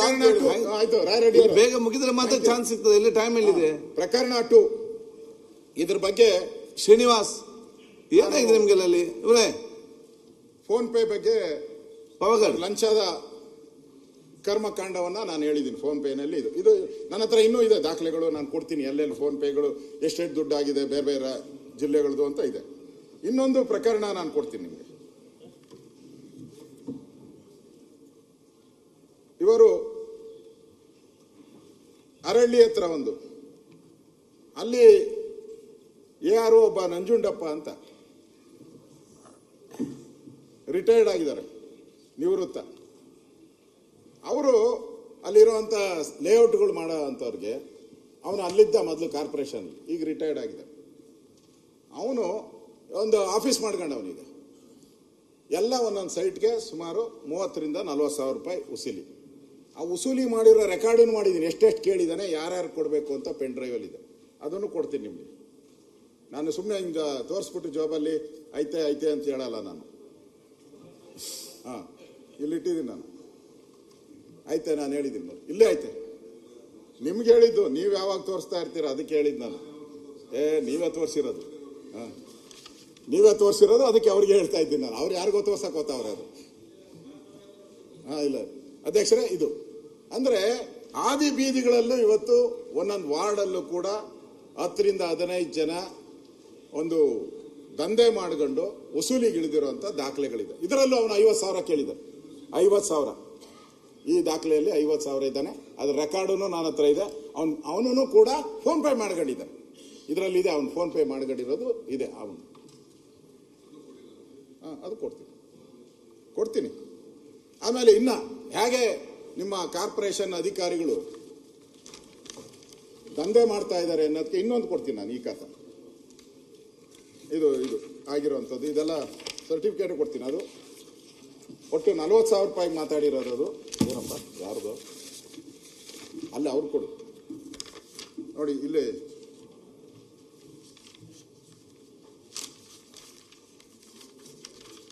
40,000ಕ್ಕೆ ತಗೊಂಡಿರೋದು.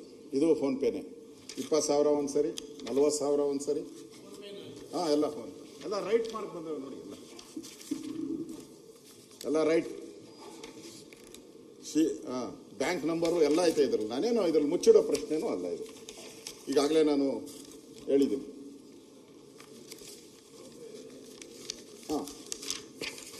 ಇಷ್ಟು ಹೇಳಿದ್ದೀನಿ. ಇನ್ನು ಮನೆ ಹರಾಜು ಇವಾಗ ಇಲ್ಲ, ಇನ್ನೂ ಇದೆ. ನಾಡ್ದವರೆಗೂ ಇದೆಯಲ್ಲ, ರದ್ದು ಮಾಡಿಸಿದ್ದೀರಲ್ಲ ನಾವು, ನಡಿಬೇಕು ಅಂತೇಳಿ. ಅಧ್ಯಕ್ಷರೇ, ಇನ್ನೇನೇನೋ ಮೋಸ ಮಾಡ್ತಾರೆ ಈ ಕಾರ್ಪೊರೇಷನ್ ಅಲ್ಲಿ ಅಂತಂದ್ರೆ, ಈಗ ಯಾರ ಮೇಲೆ ಇವರು ಅಟ್ಯಾಕ್ ಮಾಡಬೇಕು? DK ಶಿವಕುಮಾರ್ ಅವರು ಯಾರ್ಯಾರೋ ದೊಡ್ಡ ಡೆವಲಪರ್ಸ್ ಇದ್ದಾರೆ. ಈಗ ಮಂತ್ರಿ ಇದ್ದಾನೆ, ಕೋಟ್ಯಾಂತರ ರೂಪಾಯಿ ದುಡ್ಡು ಕಟ್ಟಬೇಕು ಅವನು. ಕೋಟ್ಯಾಂತರ ರೂಪಾಯಿ. HMT ಫ್ಯಾಕ್ಟ್ರಿ ಅವರು ಕೋಟ್ಯಾಂತರ ರೂಪಾಯಿ ದುಡ್ಡು ಕಟ್ಟಬೇಕು ಟ್ಯಾಕ್ಸ್, ಕಟ್ಟೇ ಇಲ್ಲ 12 ವರ್ಷದಿಂದ. ಆ ಥರದ್ದು ಒಂದು ಸಾವಿರಾರು ಕೋಟಿ ಇದೆ ಈಗ ಕಾರ್ಪೊರೇಷನ್ಗೆ ಬರಬೇಕು, ಸಾವಿರಾರು ಕೋಟಿ ಇದೆ. ಅವ್ರ ಮೇಲೆ ಹೋಗಲ್ಲ ಅವ್ರು ಹೋಗಲ್ಲ ನೋಡಿ. ಬಡವ್ರ ಮೇಲೆ ಪ್ರಹಾರ. ಇಲ್ಲೊಂದು ನೋಡಿ ಹೇಳ್ತೀನಿ ನೋಡಿ, ಒಂದು ತೆರಿಗೆ ಪಾವತಿಗೆ ಹೇಳಿದ್ದಾರೆ.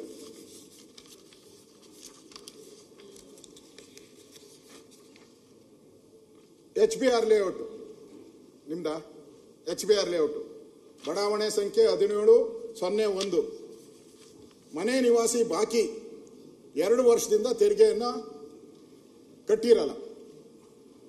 ನೋಟಿಸ್ ಅವ್ರಿಗೆ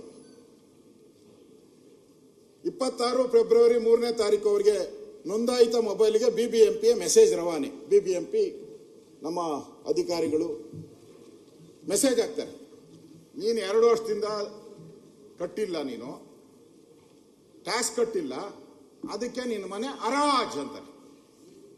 ಹರಾಜ್ 2 ವರ್ಷ ನೀವು ಹಂಗಂತೀರ. ಅವರು ನಮ್ಮ ರಾಯರೆಡ್ಡಿ ಅಂತಾರೆ 2 ವರ್ಷ ಕಟ್ಟಿಲ್ಲ ಅಂತ ಸುಮ್ಮನೆ ಬಿಟ್ಬಿಡ್ಬೇಕಾ ಅಂತೀರಾ ಅನ್ಗಂಡೆ ಅಂತ ಬಿಟ್ಬಿಡ್ಬೇಕಾ? ಮಾಡೋ ಸ್ಟ್ರಿಕ್ಟು, 1 ದಿನಾನೂ ಬಿಡಲ್ಲ ಅಂತ ಅವ್ರ ಲೆಕ್ಕ. ಇದೇನಾಗಿದೆ ಅಂದ್ರೆ ಈ ಖಾತಾ ಏನಾಗಿದೆ ಅವನಿಗೆ, ಇವ್ರ ತಂದೆ ಅವನಿಗೆ 3 ವರ್ಷದಿಂದ ಮಗನಿಗೆ ರಿಜಿಸ್ಟರ್ ಮಾಡಿಕೊಟ್ಬಿಟ್ಟಿದ್ದಾರೆ. ಮಗನಿಗೆ 3 ವರ್ಷದಿಂದ ರಿಜಿಸ್ಟರ್ ಮಾಡಿಕೊಟ್ಟಿದ್ದಾರೆ. ರಿಜಿಸ್ಟರ್ ಆದ್ಮೇಲೆ ಅವನ ಹೆಸರು ಖಾತಾನೂ ಆಗಿದೆ. ಆ ಖಾತಾ ಇದು ಎಕ್ಸ್ಟ್ರಾಕ್ಟಿವ್ ಇದೆ ನನ್ನ ಹತ್ರ ನೋಡಿ, ಇಲ್ಲೇ ಖಾತಾ ಇದೆ ಅವನ ಹೆಸರಲ್ಲಿ. ಯಾರು ಮಗನ ಹೆಸರು ಮಾಡಿಕೊಟ್ಟಿದ್ರೋ ಅವನ ಹೆಸರಲ್ಲಿ ಖಾತಾ ಇದೆ. ಅವನು ಎಲ್ಲ ಇದುವರೆಗೂ ಅಪ್ ಟು ಡೇಟ್ ಟ್ಯಾಕ್ಸ್ ಕಟ್ಟಿಬಿಟ್ಟಿದ್ದಾನೆ. ಅವನು 1 ವರ್ಷನೂ ಮಿಸ್ ಆಗಿಲ್ಲ. ಆದ್ರೆ ಅವನಿಗೆ ಅವ್ರ ಅಪ್ಪನಿಗೆ ಹೋಗೈತೆ ಮೆಸೇಜು, ನಿನ್ನ ಮನೆ ಹರಾಜ್ ಅಂತ. ಅವ್ರಿಗೆ 80 ವರ್ಷ, ಏನು ಹಾರ್ಟ್ ಅಟ್ಯಾಕ್ ಆಗಿ ಸತ್ತೋಗ್ಬೇಕು ಅವರು.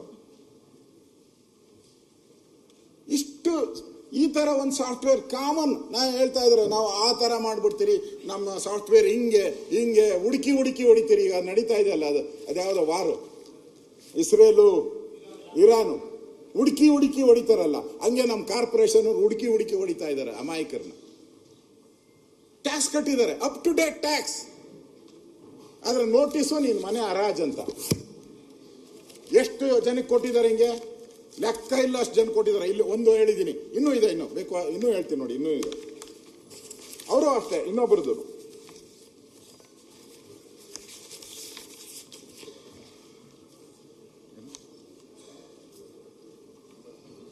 ಈ ಟ್ಯಾಕ್ಸ್ ಪೇಡ್ ರೆಸಿಪ್ಟ್ಸ್ ಎಲ್ಲ ಇದೆ ನೋಡಿ. ಅವ್ರು ಅಪ್ ಟು ಡೇಟ್ ಟ್ಯಾಕ್ಸ್ ಕಟ್ಟಿದ್ದಾರೆ. ಈ ಥರದ ನನಗೊಂದು 50 ಕೊಡ್ತೀನಿ. ನನ್ನ ಹತ್ರ 50 ಮೋರ್ ದೆನ್ 50 ಇದೆ ನನ್ನ ಹತ್ರ. ನಾನು ನಿಮ್ಮ ಹತ್ರ ಇದು ಮಾತಾಡಿ ನೀವು ಸವಾಲು ಹಾಕಿದ್ಮೇಲೆ ನನ್ನ ಆಫೀಸ್ಗೆಲ್ಲ ಏನು ರಾಶಿ ಬಂದು ಬಿದ್ದಿದೆ. ನಮ್ಮ ಸತೀಶ್ ಹತ್ರನೂ ಇದೆ ರಾಶಿ. ಅಂದ್ರೆ ನಾನು ಹೇಳೋ ಅಂಥದ್ದು ಉಸೂಲಿ ಹೆಂಗ್ ಮಾಡ್ತಾ ಇದ್ದಾರೆ ಅಂತ. ಈ ಖಾತಾ ಹೆಸರಲ್ಲಿ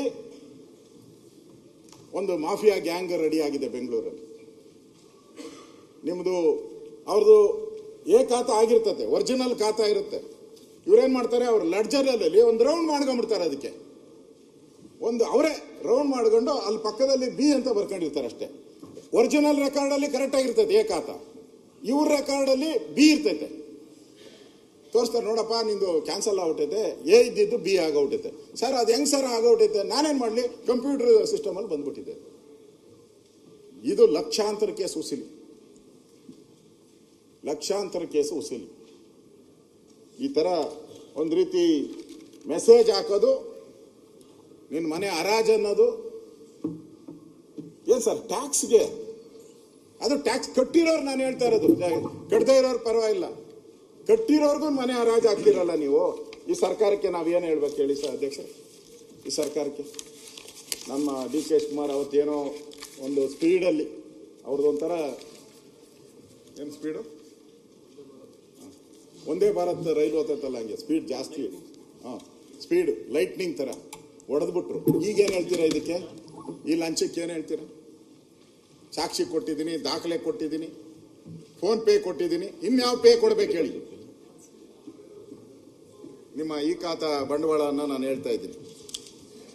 ಅಧ್ಯಕ್ಷರೇ, ಇನ್ನೊಂದು, ಈ ಜಕ್ಕೂರು ಫ್ಲೈಯಿಂಗ್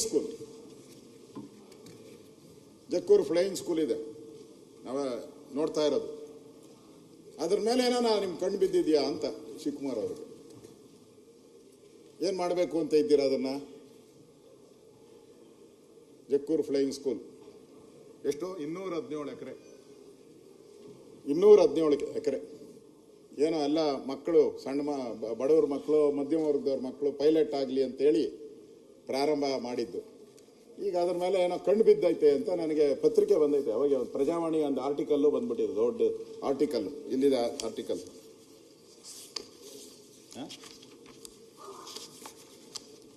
ಪ್ರಜಾವಾಣಿ ಆರ್ಟಿಕಲ್ ತೋರಿಸ್ತೀನಿ.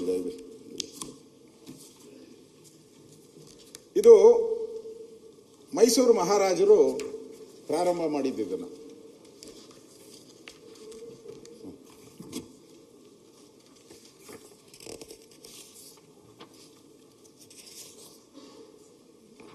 ಇಲ್ಲೇ ಇದರು. ಜಕ್ಕೂರು ಹಸಿರು ನೆಲೆಯಾಗಿಯೇ ಇರಲಿ, ಸ್ಥಳಾಂತರಕ್ಕೆ ಜಾಗ ಅರಣ್ಯ ಇಲಾಖೆದು ಕೊಟ್ಟಿದ್ದೀರಿ. ಜಕ್ಕೂರು ಎಕ್ಸಿಕ್ಯೂಟಿವ್ ಕ್ಲಬ್ ಮಾಡಬೇಕು ಅಂತ ಅದನ್ನು ಯಾರೋ MLAಗಳಿಗೆ, MP ಗಳಿಗೆ, ಅಧಿಕಾರಿಗಳಿಗೆ ಮಾಡಬೇಕು ಅಂತ ಪ್ರಪೋಸಲ್ ಇದ್ದಿದ್ದು. ಇದು ಜಕ್ಕೂರು ಕ್ಲಬ್. ನನಗನ್ಸುತ್ತೆ ಈ ಇದನ್ನ ಮುಚ್ಚೋದ್ರಿಂದ ಏನಾಗುತ್ತದೆ, ರಿಯಲ್ ಎಸ್ಟೇಟ್ ಮಾಫಿಯಾ ಇದೆಯಲ್ಲ, ಆ ಫ್ಲೈಯಿಂಗ್ ಟೇಕ್ ಆಫ್ ಲ್ಯಾಂಡಿಂಗ್ ಅಲ್ಲಿ ಯಾರು ಹೈರೈಸ್ ಬಿಲ್ಡಿಂಗ್ ಕಟ್ಟಂಗಿಲ್ಲ, ಹೈರೈಸ್ ಬಿಲ್ಡಿಂಗ್ ಕಟ್ಟಂಗಿಲ್ಲ. ಇದನ್ನೇನ ಚೇಂಜ್ ಮಾಡಿಬಿಟ್ರೆ ಅಲ್ಲಿ ಎಲ್ಲ ಆಕಾಶಕ್ಕೆ ಗಗನ ಚುಕ್ಕಿ ಬರ ಚುಕ್ಕಿ ಓದ್ತದಲ್ಲ, ಹಂಗೆ ಓದ್ತಾ ಇರ್ತೈತಲ್ಲ, ಬಿಲ್ಡಿಂಗ್ಗಳ ಮೇಲೆ ಬಿಲ್ಡಿಂಗ್, ಕೋಟ್ಯಾಂತರ ರೂಪಾಯಿ ವ್ಯವಹಾರ. ಇದು ದೇಶದ ಮೊದಲ ವೈಮಾನಿಕ ಪರಮೇಶ್ವರ್ ಅವರು ಫಸ್ಟ್ ಇನ್ ಇಂಡಿಯಾ. ಆದರೆ ಇದನ್ನ ಪ್ರಾರಂಭ ಮಾಡಿದ್ದು ಯಾರು ಗೊತ್ತಾ? ಯಾರು? ಮಹಾರಾಜರಲ್ಲ. ಮಹಾರಾಜರಾದ್ರೆ ಕಟಕ್ ಅಂತ ಹೊಡೆದು ಕಟಕ್ ಅಂತ ಕಟ್ ಮಾಡಾಕ್ತೀರಾ ನೀವು. ಬಿಡಿ, ಮನೆ ಸಿಲ್ ಫ್ಯಾಕ್ಟ್ರಿ ಎಲ್ಲ ಮುಗಿಸಾಕಿದ್ರಿ, KRS ಡ್ಯಾಮು ಟಿಪ್ಪು ಅಂತ ಹೇಳ್ಬಿಟ್ರಿ, ಅದು ಬೇರೆ. ಮಹಾರಾಜರಲ್ಲ, ಜವಾಹರ್ಲಾಲ್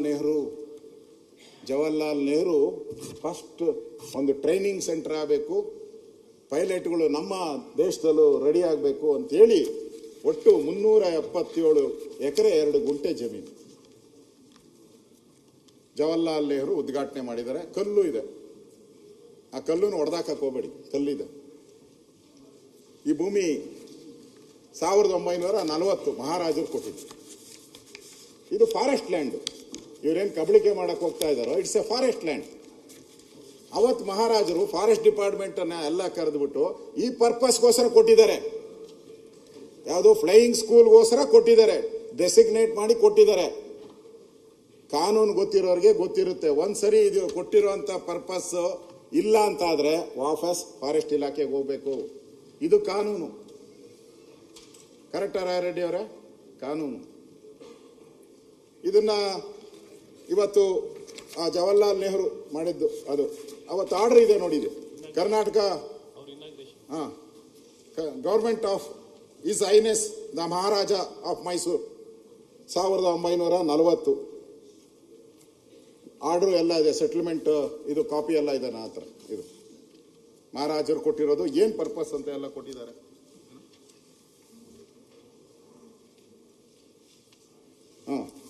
ಸ್ಟಾರ್ಟೆಡ್ ಬೈ ಇದು ಜಮೀನ್ ಕೊಟ್ಟಿದ್ದು ಮಹಾರಾಜರು, ಕಲ್ಲು ಹಾಕಿದ್ದು ನೆಹರು ಅವರು, ಕಲ್ ಕಿತ್ತಾಗ್ತಾ ಇರೋದು DK ಶಿವಕುಮಾರ್ ಅವರು. ನೋಡಿ, ಅವರು ಒಳ್ಳೆ ಕಾರ್ಯಕ್ಕೆ ಕೊಟ್ಟಿದ್ದಾರೆ ಇಷ್ಟು ಜಮೀನನ್ನು. ನಾನು ಹೇಳುವಂಥದ್ದು ಹೇಳ್ತೀನಿ, ಯಾಕೆ ಕಿತ್ತಾಕಿದ್ದಾರೆ ಅಂತಿದೆ. ಇದನ್ನ ಇವತ್ತಿಗೆ 75 ವರ್ಷ ಅದಕ್ಕೆ ಹಾಕಿಲ್ಲ. ನನ್ಗೆ ಗೊತ್ತಿದೆ. ಹೌದಾ? ಅವ್ರ ಕಣ್ಣು ಹಾಕಿಲ್ಲ, ಅದನ್ನ ಏನೋ ಮಾಡ್ತಾ ಇಲ್ಲ. ಅವ್ರು ಉಳಿಸ್ಬೇಕನ್ನೋದು ಅವ್ರ ವಿಚಾರ ಇದೆ. DK ಶಿವಕುಮಾರ್ದು ಹೋಗ್ಬೇಕನ್ನೋರ್ದು ಯಾರ್ದು? ಅವ್ರದ್ದು ಕಣ್ಣಿಲ್ಲ ಅಂತ ಅಷ್ಟು ಹೇಳಿದೆ. ನೋಡಿ, ಇದು ಸರಿ ಇಲ್ಲ. ಎರಡೂ ಹೇಳ್ಬೇಕು. ತಪ್ಪು ಸರಿ. ನ್ಯಾಯಸ್ಥಾನ ಅಂದ್ರೆ ಅಂಥದ್ದು ನಿಮ್ದು. ಅವ್ರ ಕಣ್ಣು ಹಾಕಿಲ್ಲ ಅಂತ ಹೇಳಿದ್ರು. ತೆಗಿಬೇಕು ಅನ್ನೋರು ಯಾರು? ಯಾರು ತೆಗಿಬೇಕಂತಿಲ್ಲ, ಅವರು ಅಂತ ಹೇಳಿದೆ. ನಾನು ಡಿ ಕೆ ಶಿವಕುಮಾರ್ ಬಗ್ಗೆ ಅಷ್ಟೇ ಹೇಳಿದೆ. ಅದೇ ಉಳಿಸ್ಬೇಕು ಅಂತ ಅವ್ರು ಟ್ರೈ ಮಾಡ್ತಾವ್ರೆ. ತೊಂದರೆ ಕೊಡ್ತಾ ಇರೋರು ಯಾರು ಅಂತ ಸುರೇಶ್ ಕುಮಾರ್ ಕೇಳ್ತಾರೆ. ಅದು ನನ್ಗೆ ಗೊತ್ತಿಲ್ಲ.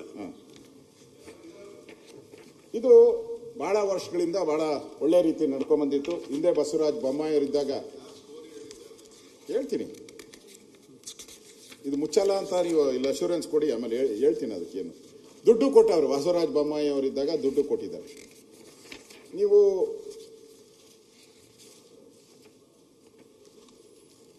ಇವರು ಅದೇ ಕೇಳಿದ್ರು, ಈ ಸ್ಟೋರಿ ಹೇಳಿದವರು ಯಾರು ಅಂತ. ಕರೆಕ್ಟ್. ನೀವು ಈ ಪ್ರಶ್ನೆ ಕೇಳ್ತೀರಾ ಅಂತ ನನ್ಗೆ ಗೊತ್ತು. ನಾನು ಅವಾಗೆ ನೀವು 10,000ಕ್ಕೆ ಹೆಂಗೆ ಫೋನ್ ಪೇ ತಂದು ಕೊಟ್ಟಿದ್ದೀನಿ ನೋಡಿ, ಇವಾಗ ಹಂಗೆ ತಂದು ಕೊಡ್ತೀನಿ ನಾನು. ನೀವು ಮುಚ್ಚಲ್ಲ ತಾನೇಪ್ಪ? ಇಲ್ಲ ಮುಚ್ಚಲ್ಲ ತಾನೆ. ಮುಚ್ತಾರೋ ಹೇಳ್ಬಿಡಿ. ಶಿಫ್ಟ್ ಮಾಡ್ತೀರೋ ಹಾಗೆ ಹೇಳಿ. ಯಾಕೆ ಉಲ್ಟಾಗೋಟ್ರಲ್ಲ ಹೇಳಿ. ಈಗ ಶಿಫ್ಟ್ ಮಾಡ್ತೀರಾ ಇಲ್ಲ ಹೇಳಿ. ಡಿಬೇಟ್ ಬೇಡ. ಈಗ ಉತ್ತರ ಕೊಡುವಾಗ ಉತ್ತರ ಕೊಡಿ. ನೀವು ಮಾಡಲ್ಲ ಅಂತ ಹೇಳಿದ್ರೆ ಅದು ನಮ್ಮ ಯೂತ್ ಸರ್ವಿಸಸ್ ರಿಪೋರ್ಟ್ CM-ಗೆ ಬರ್ತದೆ. But still I will reply on that issue. ಅಲ್ಲ ಬೆಂಗಳೂರಲ್ಲ ನಿಮ್ದೇ ಅಲ್ಲ, ಬೆಂಗಳೂರು ಓಲ್ ಅಂಡ್ ಸೋಲ್. ಬೆಂಗಳೂರು ನಮ್ದೆಲ್ಲ. ಇಲ್ಲ ಅದ್ ಮೊದ್ಲು ನಮ್ದೆಲ್ಲ ಇತ್ತು, ಈಗ ನಿಮ್ದೆಲ್ಲ. ಈಗ ಪರಮೇಶ್ವರ್ದು ಏನು ಇಲ್ಲ ಪಾಪ. ಅವ್ರಿಗೆ ಈಗ ಜಿಲ್ಲಾ ಉಸ್ತುವಾರಿ ಸಚಿವರು ತಾವೇ ಸರ್. ಇಲ್ಲಿ ಸನ್ಮಾನ್ಯ ವಿರೋಧ ಪಕ್ಷ ನಾಯಕರಿಗೆ, ಈ ಫ್ಲೈಯಿಂಗ್ ಕ್ಲಬ್ಬಿಗೆ ನಾನು ಅದರದ್ದು ಅಡ್ವೈಸರಿ ಬೋರ್ಡ್ ಮೆಂಬರ್ ಆಗಿ ಗುಂಡೂರಾಯರು ಯೂತ್ ಸರ್ವಿಸ್ ಮಿನಿಸ್ಟರ್ ನಾನು ಆಗಿದೆ. ಅಲ್ಲಿ ಏನಾಗಿದೆ ಅಂತ ಹೇಳ್ಬಿಟ್ರೆ, ಕೆಲವು ಜನರಿಗೆ ಭಾರಿ ಕಡಿಮೆ ಅಲ್ಲಿ ಪೈಲಟ್ಗಳು. ಮತ್ತು ನಾನು ಮತ್ತೆ ಬ್ಯಾಂಗ್ಳೂರ್ ಡೆವಲಪ್ಮೆಂಟ್ ಮಿನಿಸ್ಟರ್ ಆಗಿದ್ದಾಗ ಏನಾಗಿದೆ ಅಂದರೆ ಫ್ಲೈಓವರ್ ಬಂತು. ಆ್ಯಕ್ಚುಲಾಗಿ ನೀವು ನೋಡಿರ್ಬೋದು, ಏರ್ಫೋರ್ಸ್ ಫ್ಲೈಓವರ್ದು ಏರ್ಫೋರ್ಸ್ ಟ್ರೈನಿಂಗ್ ಕಪ್ ಫ್ಲೈಓವರ್ ಕೆಳಗಡೆ ಹೋಗಿದೆ. ಅದನ್ನೇನಾದರೂ ಟೆಕ್ನಿಕಲ್ ಆಗಿ ಇವ್ರು ಏನು ತಪ್ಪು ಮಾಡಿದ್ದಾರೆ ಅಂತ ಹೇಳ್ಬಿಟ್ರೆ ಫ್ಲೈಓವರ್ ಮೇಲೆ ತಗೊಂಡ್ಬಂದ್ಬಿಟ್ಟಿದ್ದಾರೆ. ಅಲ್ಲಿಯ ಟ್ರೈನಿಂಗ್ ಕ್ಲಬ್ಬಿಗೆ ಇವತ್ತು ಅವರು DGC ಅವರು ಪರ್ಮಿಷನ್ ಕೊಡ್ತಾರೆ, ಲೈಸೆನ್ಸ್ ಕೊಡ್ತಾ ಇಲ್ಲ. ಯಾಕಂದ್ರೆ ಡೇಂಜರ್ ಅದು. ಫ್ಲೈಓವರ್ ಇದ್ದಾಗ ಇದು ಟೇಕ್ ಆಫ್ ಮಾಡಲಿಕ್ಕೆ ಕಷ್ಟ ಅಂತ ಹೇಳ್ಬಿಟ್ಟಿದ್ದಾರೆ. ಅದಕ್ಕೆ ನಾನೇ ಒಂದು ಲೆಟ್ರ್ ಬರೆದಿದ್ದೀನಿ. ಏನಂತ ಹೇಳ್ಬಿಟ್ರೆ ಚೀಫ್ ಮಿನಿಸ್ಟರ್ ಅವರಿಗೆ, ನೋಡಿ ಗುಜರಾತಲ್ಲಿ ಅಲ್ಲೆಲ್ಲ ದೊಡ್ಡ ಇದಕ್ಕೆ ಅದು ಕ್ರಿಕೆಟ್ 1 ಲಕ್ಷದ ಮೋಡಿ ಅವರದ್ದು ಸ್ಟೇಡಿಯಂ ಇದೆ. ಇದನ್ನು ನಾವು ಫ್ಲೈಯಿಂಗ್ ಕ್ಲಬ್ ಅಲ್ಲಿಯೇ ಬೇಕಂದಿಲ್ಲ. ಫ್ಲೈಯಿಂಗ್ ಕ್ಲಬ್ ಈಗ ಹಾಸನದಲ್ಲಿ ಮಾಡ್ಬೋದು, ಶಿವಮೊಗ್ಗದಲ್ಲಿ ಮಾಡ್ಬೋದು, ಮೈಸೂರಲ್ಲಿ ಮಾಡ್ಬೋದು, ಬೇರೆ ಬೇರೆ ಕಡೆಯಲ್ಲಿ ಸಮೇತ ಫ್ಲೈಯಿಂಗ್ ಕ್ಲಬ್. ಅಲ್ಲಿರೋದು 25-30 ಜನ ಪೈಲಟ್ ಟ್ರೈನಿಂಗ್ಸ್ ಇರ್ತಾರೆ, ಅಥವಾ ಸ್ವಲ್ಪ ಜಾಸ್ತಿ ಇರ್ಬೋದು. ನಾವು ಅಲ್ಲಿ ಏನು ಮಾಡ್ಬೋದು ಅಂತ ಹೇಳ್ಬಿಟ್ರೆ, ದೊಡ್ಡ ದೊಡ್ಡ ಒಂದು ಸ್ಪೋರ್ಟ್ಸ್ ಕಾಂಪ್ಲೆಕ್ಸ್, ಬರೀ ಕ್ರಿಕೆಟ್ ಅಲ್ಲ, ಎಲ್ಲದಕ್ಕೂ ಒಂದು ಮಾಡಿ ಅಂತ ಹೇಳ್ಬಿಟ್ಟು ನಾನು ಒಂದು ಲೆಟ್ರ್ ಬರೆದಿದ್ದೆ, ಇದು ಮಾಡ್ಬೋದು ಅಂದ್ಬಿಟ್ಟು. ಅದರಲ್ಲಿ ಏನಾಯಿತು, ಕ್ಯಾಬಿನೆಟ್ಲಿ ಬರುವಾಗ ಯಾವುದೇ ನಿರ್ಧಾರ ತಗೊಳ್ಳಿಲ್ಲ. ಇದೊಂದು ನಂತರ ಈ ಪೇಪರ್ಲೆಲ್ಲ ಬಂದಿದ್ದು ಹೈ ರೈಸ್ ಬಿಲ್ಡಿಂಗ್ ಬರ್ತದೆ ಅಂದ್ಬಿಟ್ಟು. ಎಲ್ಲಿ ಅದು ಫ್ಲೈಯಿಂಗ್ ಕ್ಲಬ್ಬು ಶಿಫ್ಟ್ ಆದರೆ ಈಗಲೂ ಹೈ ರೈಸ್ ಬಿಲ್ಡಿಂಗ್ ಬರೋದು. ಈಗ ಆ ಪಾತಲ್ಲಿ ಮಾತ್ರ ಬರಬಾರ್ದು ಅಷ್ಟೇ, ಬೇರೆ ಕಡೆ ಎಲ್ಲ ಈಗಲೂ ಬರ್ಬೋದು. ಫ್ಲೈಟ್ ಪಾತಲ್ಲಿ ಇದು ದೊಡ್ಡ ಅಷ್ಟೇ ಹೊರತು ಒಳ್ಳೆಯ ಉದ್ದೇಶದಿಂದ ನಾನು ಲೆಟ್ರ್ ಬರೆದಿದ್ದೀವಿ. ಯಾಕಂದ್ರೆ ನಮ್ಮಲ್ಲಿ 1 ಲಕ್ಷ ಕೆಪಾಸಿಟಿ ಇರೋ ಒಂದು ಸ್ಟೇಡಿಯಂ ಬಂದರೆ, ಈಗ ಮೊನ್ನೆ ತಾವು ನೋಡಿದ್ರಲ್ಲ ಕ್ರಿಕೆಟ್ ಕ್ಲಬ್ಬಲ್ಲಿ ಏನಾಯ್ತದು, ಆ ಥರದ್ದು ಒಳ್ಳೆ ವ್ಯವಸ್ಥಿತವಾಗಿ ಮಾಡಿಬಿಟ್ಟು ನಾನು ಬರೆದಿದ್ದೆ ಲೆಟ್ರು. ಅದಕ್ಕೆ ತಮ್ಮ ಗಮನಕ್ಕೆ ತಗೊಂಡ್ಬರ್ತಾ ಅಂದ್ರೆ ಮುಚ್ಚಬೇಕು ಅಂತ ಹೇಳಿದ್ರ ನೀವು? ಇಲ್ಲ ಮುಚ್ಚಬೇಕು ನಾನೆಲ್ಲ ಹೇಳಿದ್ದು. ಸೆಂಟ್ರಲ್ ಗವರ್ಮೆಂಟ್ ಅವರು ಇನ್ನು ಲೈಸೆನ್ಸೇ ಕೊಡಲಿಲ್ಲ ಅದಕ್ಕೆ. ಮತ್ತೆ ಪಾಪ DK ಶಿವಕುಮಾರ್ ಅವರು ಉಳಿಸ್ಬೇಕು ಅಂತ ಹೋಗ್ತಾರೆ, ನೀವು ಅದನ್ನ ಮುಚ್ಚಬೇಕು ಅಂತ ಹೋಗ್ತೀರಾ? ಅದು DK ಶಿವಕುಮಾರ್ ಅವರು ಡೆಪ್ಯೂಟಿ ಚೀಫ್ ಮಿನಿಸ್ಟರ್ ಅವರು ಉತ್ತರ ಕೊಡುವಾಗ ಹೇಳ್ತಾರೆ, ನನ್ನ ಅನಿಸಿಕೆಯಲ್ಲಿ ನನಗೆ ಇರುವುದ ಮಾಹಿತಿಯನ್ನು ನೀವು ಕೊಟ್ಟಿದ್ದೀನಿ ಹೊರತು ಉತ್ತರ ಕೊಡುವಾಗ ಅವ್ರು ಹೇಳ್ತಾರೆ ಅದನ್ನು ಮುಚ್ಚಬೇಕಾ ಬೇಡ ಅಂದ್ಬಿಟ್ಟು ಹೇಳ್ತಾರೆ. ಅದು ಅವ್ರಿಗೆ ಬಿಟ್ಟಿದ್ದು. ನಿಮ್ದು ಅದನ್ನ ಬದಲಾವಣೆ ಮಾಡಿದ್ರೆ ಆ ಟ್ರ್ಯಾಕ್ ಇದೆಯಲ್ಲ ಉಪಾಧ್ಯಕ್ಷರೇ, ಅವರು ಕರೆಕ್ಟಾಗಿ ಹೇಳಿದ್ರು, ಅವರು ಬಿಡಿಸಿ ಹೇಳಿದ್ರು. ಏನು ಅಂತ ಹೇಳಿದ್ರೆ ಫ್ಲೈಯಿಂಗ್ ರೂಟ್ ಇರ್ತೈತೆ, ಇದರಲ್ಲೂ ಇದೆ, ಎಲ್ಲೂ ಜಕ್ಕೂರಲ್ಲೂ ಇದೆ. ಇದು ಮಿಲಿಟರಿ ಸ್ಕೂಲು. ನಿಮಗೆ ಟೇಕ್ ಆಫ್ ಆಗೋ ಒಂದು ಅರ್ಧ ಕಿಲೋಮೀಟ್ರು 1 ಕಿಲೋಮೀಟ್ರು ಬಿಲ್ಡಿಂಗ್ ಕಟ್ಟಂಗಿಲ್ಲ. ಲ್ಯಾಂಡಿಂಗ್ ಆಗೋ ಟೈಮಲ್ಲೂ ಕೂಡ ಆ ರೂಟ್ ಪೂರ್ತಿ ಒಂದು ಸ್ಟ್ರೆಚ್ ಪೂರ್ತಿ ಹೈ ರೈಸ್ ಬಿಲ್ಡಿಂಗ್ ಕಟ್ಟಂಗಿಲ್ಲ. 1+3 1+3 ನಾನು ಹೋಗಿದ್ದೆ, ಒಂದು ಚೆಕ್ಕೂರು ಇದಕ್ಕೆ ಹೋಗಿದ್ದೆ, ಯಾವುದೋ ಒಂದು ಜಮೀನು ನೋಡಕ್ಕೆ ಹೋದಾಗ ಅವ್ರು ಹೇಳಿದ್ರು ಇಲ್ಲಿ 1+3 ಬಿಟ್ಟರೆ ಕಟ್ಟಂಗಿಲ್ಲ ಅಂತ ಹೇಳಿದ್ರು. ಟೇಕ್ ಆಫು ಮತ್ತು ಲ್ಯಾಂಡಿಂಗ್ ಇದು ಅದು ಅವ್ರು ಹೇಳಿದ್ರು. ಅವರು ಸ್ವಲ್ಪ ದಾರಿಗೆ ಬಂದಿದ್ದಾರೆ, ಏನೋ ಅದನ್ನು ಅಳ್ಳಾಡಿಸ್ಬೇಕು ಅಂತ ಇದ್ದೀರಿ ಅಂತ ಒಂದು ಗುದ್ಲಿ ಹಾಕ್ದಂಗೆ ಹೇಳಿದ್ದಾರೆ ಅವರು. ನಾನು ಹೇಳ್ತೀನಿ, ಈಗ ಸರ್ಕಾರ ಡಿ ಕೆ ಶಿವಕುಮಾರ್ ಹೇಳಿದ್ರು ನಾವು ಉತ್ತರ ಕೊಡ್ತೀನಿ, ಕೊಡಿ, ಅದು ಪರವಾಗಿಲ್ಲ. ನೀವು ಇದನ್ನು ಚೇಂಜ್ ಮಾಡಲ್ಲ ಅಂತ ಹೇಳಿದ್ರೆ ನಿಮ್ಮ ಸರ್ಕಾರ ಹೆಂಗೆ ಮೀಟಿಂಗ್ ಮಾಡುತ್ತೆ? ಹೌ ಸಭೆ ಹೆಂಗೆ ಕರಿತೀರಾ ಇದನ್ನ ನೀವು ಶೂಟ್ ಮಾಡಬೇಕು ಅಂತ? ನೀವು ಮಾಡಲ್ಲ. ಡಿ ಕೆ ಶಿವಕುಮಾರ್ ಪರವಾಗಿದ್ದಾರೆ. ನೀವು ಅಶೋಕ್ ಅವರ ನೀವು ಮಂತ್ರಿಗಳಾಗಿದ್ದು ಇದನ್ನು ನಿರ್ಧಾರ ತೆಗಿಬೇಕು, ಕ್ಯಾಬಿನೆಟ್ ಅಲ್ಲಿ ಆಗಬೇಕು. ಯಾವುದೋ ಸಭೆ ತೆಗೆದು ಕರೆದ ಕೂಡಲೇ ಆಗೋದು. ಬರ್ರಿ, ನಾನು ಆಯ್ತು, ನೀವು ಬೇಡ. ಈಗ ನೋಡಿ, ನಿಮ್ಮ ಸರ್ಕಾರದಲ್ಲಿ ಅಧಿಕಾರಿಗಳಿಗೂ ನಿಮಗೂ ಸಂಬಂಧನೇ ಇರಲ್ಲ, ಮಂತ್ರಿಗೂ ಅಧಿಕಾರಿಗೂ ಏನು ಗೊತ್ತೇ ಇರಲ್ಲ, ಇಲಾಖೆ ಏನೋ ನಡ್ಕೊಂಡು ಹೋಗ್ತೈತೆ, ನೀವೇನೋ ಮಾಡ್ತೀರಾ ಅಂದ್ರೆ it is a government. It is a government. ಏನು ಹುಡುಗಾಟನ ಇದು? ನೀವು ನಿಮ್ಮ ಡೈರೆಕ್ಷನ್ ಇಲ್ದಿರ ಓಕೆ ಅವ್ರು ಹೆಂಗೆ ಒಬ್ಬ ಪ್ರಿನ್ಸಿಪಲ್ ಸೆಕ್ರೆಟರಿ ಮೀಟಿಂಗ್ ಕರೀತಾರೆ ಇದನ್ನ ಶಿಫ್ಟ್ ಮಾಡಬೇಕು ಅಂತ? ಓದ್ಲಾ ನಾನು? ನೋಡಿ, ನವೀನ್ ರಾಜ್ ಸಿಂಗ್ ಸರ್ಕಾರದ ಪ್ರಧಾನ ಕಾರ್ಯದರ್ಶಿ, ಯುವ ಸಬಲೀಕರಣ ಮತ್ತು ಕ್ರೀಡಾ ಇಲಾಖೆ, correct? Shifting of government flying training school Jakkur aerodrome from Jakkur to Mysuru, expert committee. ಯಾರು ಇದು? ಅದನ್ನೇ ನಾನು ಹೇಳಿದ್ದು, ಈ ರಿಯಲ್ ಎಸ್ಟೇಟ್ ಮಾಫಿಯಾ ಇಲ್ಲಿ ಬೆಳಿಬೇಕು, ಇಲ್ಲಿ ಕಟ್ಟಬೇಕು ಅಂತ ಹೇಳಿ ಆ ರೂಟ್ ಇದನ್ನ ಮಾಡಿ ಇವತ್ತು ಇದನ್ನ ಶಿಫ್ಟಿಂಗ್ ಮಾಡಕ್ಕೆ ಹೊರಟಿದ್ದಾರೆ. ಯಾವ ಮಹಾನುಭಾವ ಮೈಸೂರು ಮಹಾರಾಜ ಫಾರೆಸ್ಟ್ ಜಮೀನನ್ನ ಕೊಡಕ್ ಬರಲ್ಲ ಅಂತದನ್ನ ಡಿನೋಟಿಫಿಕೇಶನ್ ಮಾಡಿ only purpose for using this ಅಂತ ಹೇಳಿ ಕೊಟ್ರು.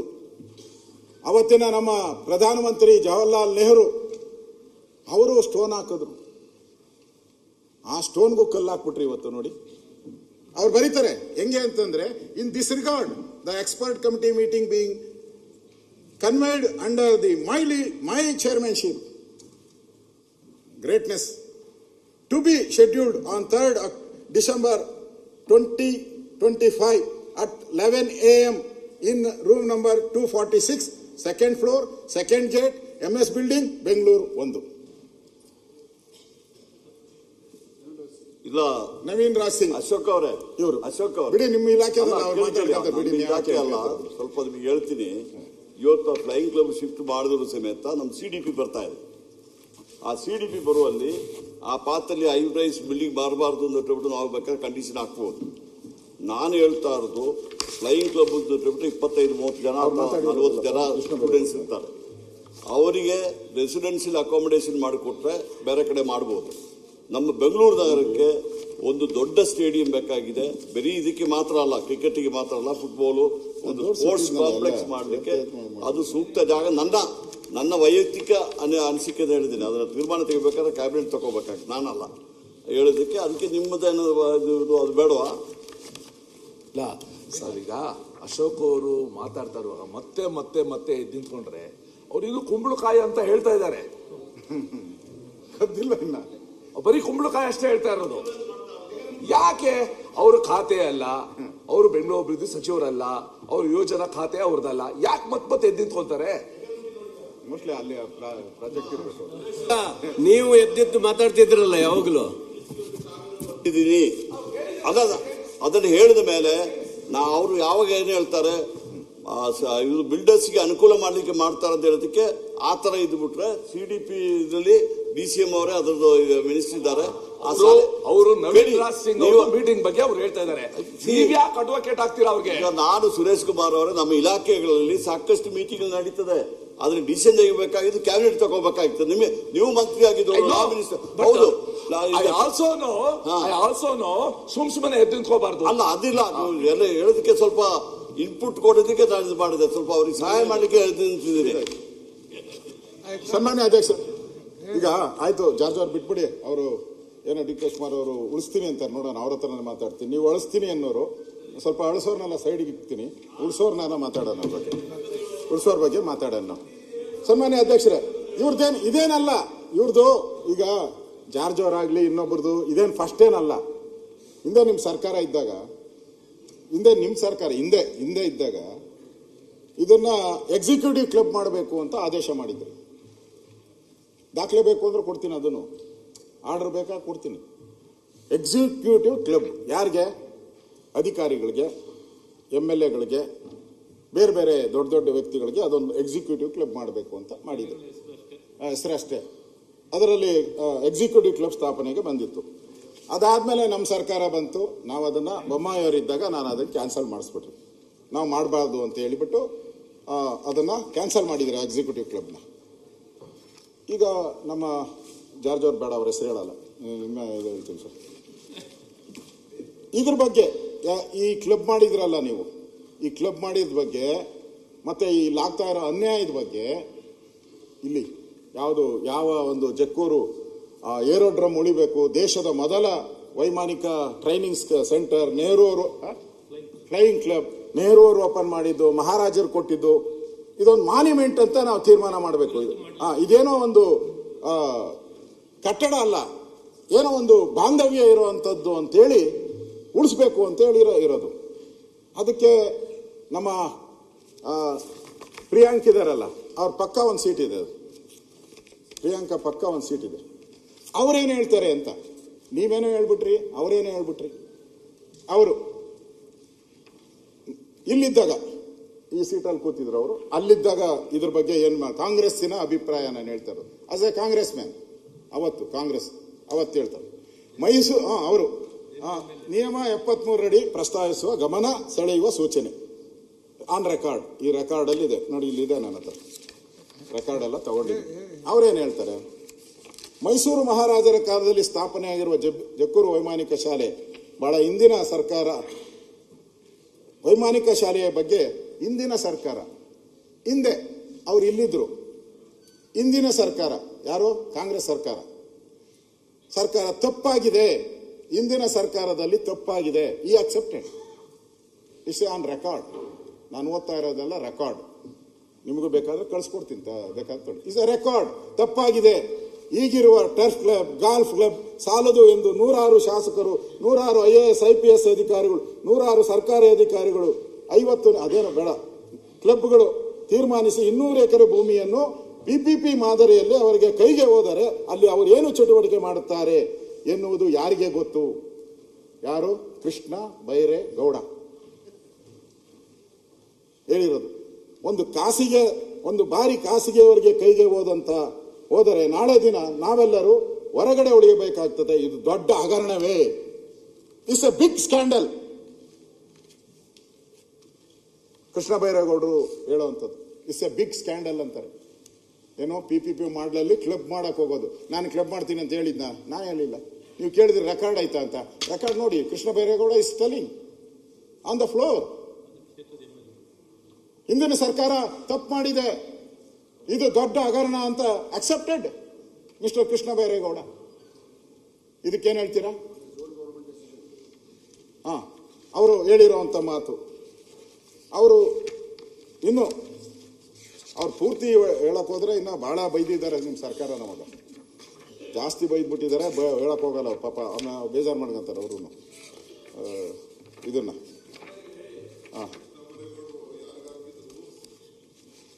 ಮಂತ್ರಿ ನಾರಾಯಣಗೌಡರು ಹೇಳಿದಲ್ಲ, ನಾರಾಯಣಗೌಡರು ಹೇಳ್ತೀನಿ. ಇದು ರೆಕಾರ್ಡ್ ಅಲ್ಲಿ ಇರೋದು. ಅದರಲ್ಲಿ ಏನೈತೆ? Copy ಕೊಡ್ರಪ್ಪ, copy ಕೊಡ್ರ. ನಾರಾಯಣಗೌಡರು ಇದು.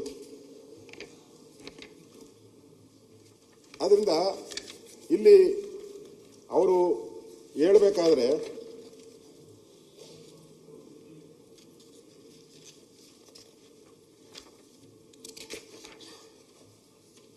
ಮಾನ್ಯ ಕೃಷ್ಣ ಬೈರೇಗೌಡರು, ಮಾನ್ಯ ಮಂತ್ರಿಗಳಾದಂಥ ನಾರಾಯಣಗೌಡರ ಹೇಳಿಕೆಯನ್ನು ನಾನು ಸ್ವಾಗತಿಸುತ್ತೇನೆ.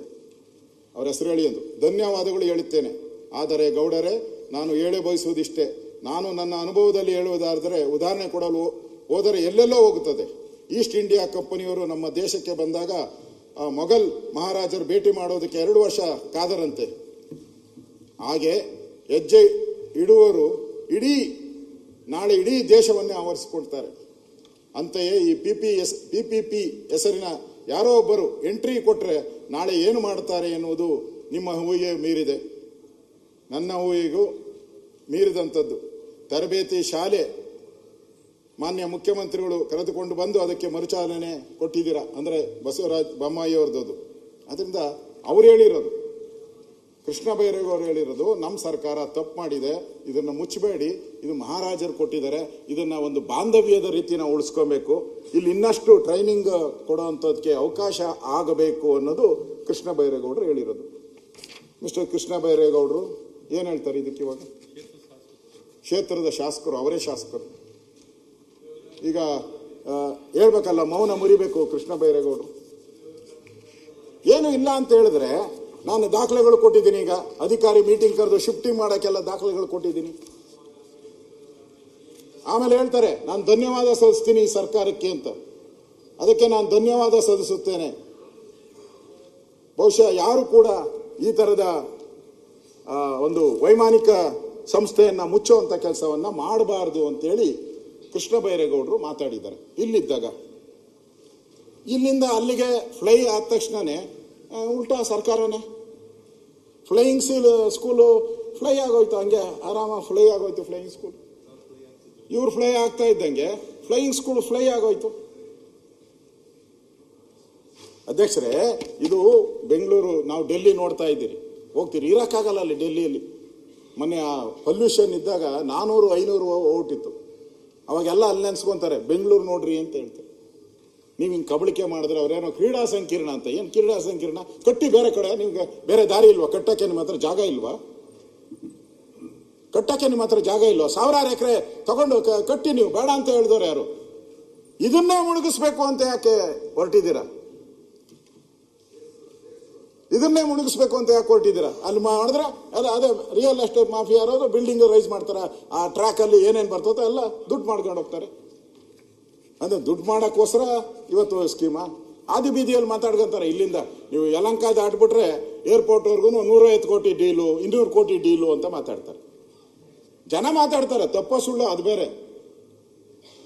ಡೀಲ್ ಆಗಿದೆ ಅಂತಾರೆ. ಯಾಕೆ ಬೇಕು ಈ ಸರ್ಕಾರಕ್ಕೆ ಡೀಲು? ಅದರಿಂದ ಈ ಒಂದು ಶಾಲೆ ಉಳಿಬೇಕು. ಪಾರಂಪರಿಕವಾದಂಥ ಒಂದು ಶಾಲೆ ಇದು. ಅಟ್ಲೀಸ್ಟ್ ನಮಗೆ ಬೇಡ, ನಮ್ಮನ್ನ ಬೈತಾ ಇರ್ತಾರೆ ಯಾವಾಗೂ ಅಧ್ಯಕ್ಷರೇ. ಇವ್ರಿಗೆ ಮಾತೆತ್ತರೆ ನೆಹರೂನ್ ಕಂಡ್ರೆ ಆಗಲ್ಲ, ಇಂದಿರಾ ಗಾಂಧಿನ ಕಂಡ್ರೆ ಆಗಲ್ಲ, ರಾಜೀವ್ ಗಾಂಧಿ ಅಂತೂ ಕಂಡ್ರೆ ಆಗದೇ ಇಲ್ಲ, ರಾಹುಲ್ ಗಾಂಧಿ ನೋಡಿದ್ರೂ ಆಗಲ್ಲ ಅಂತ ಹೇಳ್ತಾರೆ. ನೀವ್ಯಾಕೆ ಇದ್ರನ್ನ ತೆಗಿತೀರ?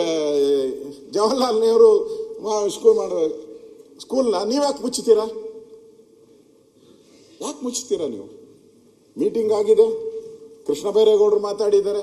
ಈಗ ಅವರು ಜಾರ್ಜ್ ಅವರು ಹೇಳಿದ್ದಾರೆ ಅಲ್ಲಿ ಕಾಂಪ್ಲೆಕ್ಸ್ ಮಾಡ್ತೀರಿ ನಾವು, ಏನೋ ಇದ್ರ ಕಾಂಪ್ಲೆಕ್ಸು, ಸ್ಟೇಡಿಯಂ ಕಾಂಪ್ಲೆಕ್ಸ್ ಅಂದ್ರೆ. ಇದರಿಂದ ಯಾರಿದ್ದಾರೆ ಎಲ್ಲ ನಮ್ಗೆ ಚೆಂದ ಗೊತ್ತಿದೆ.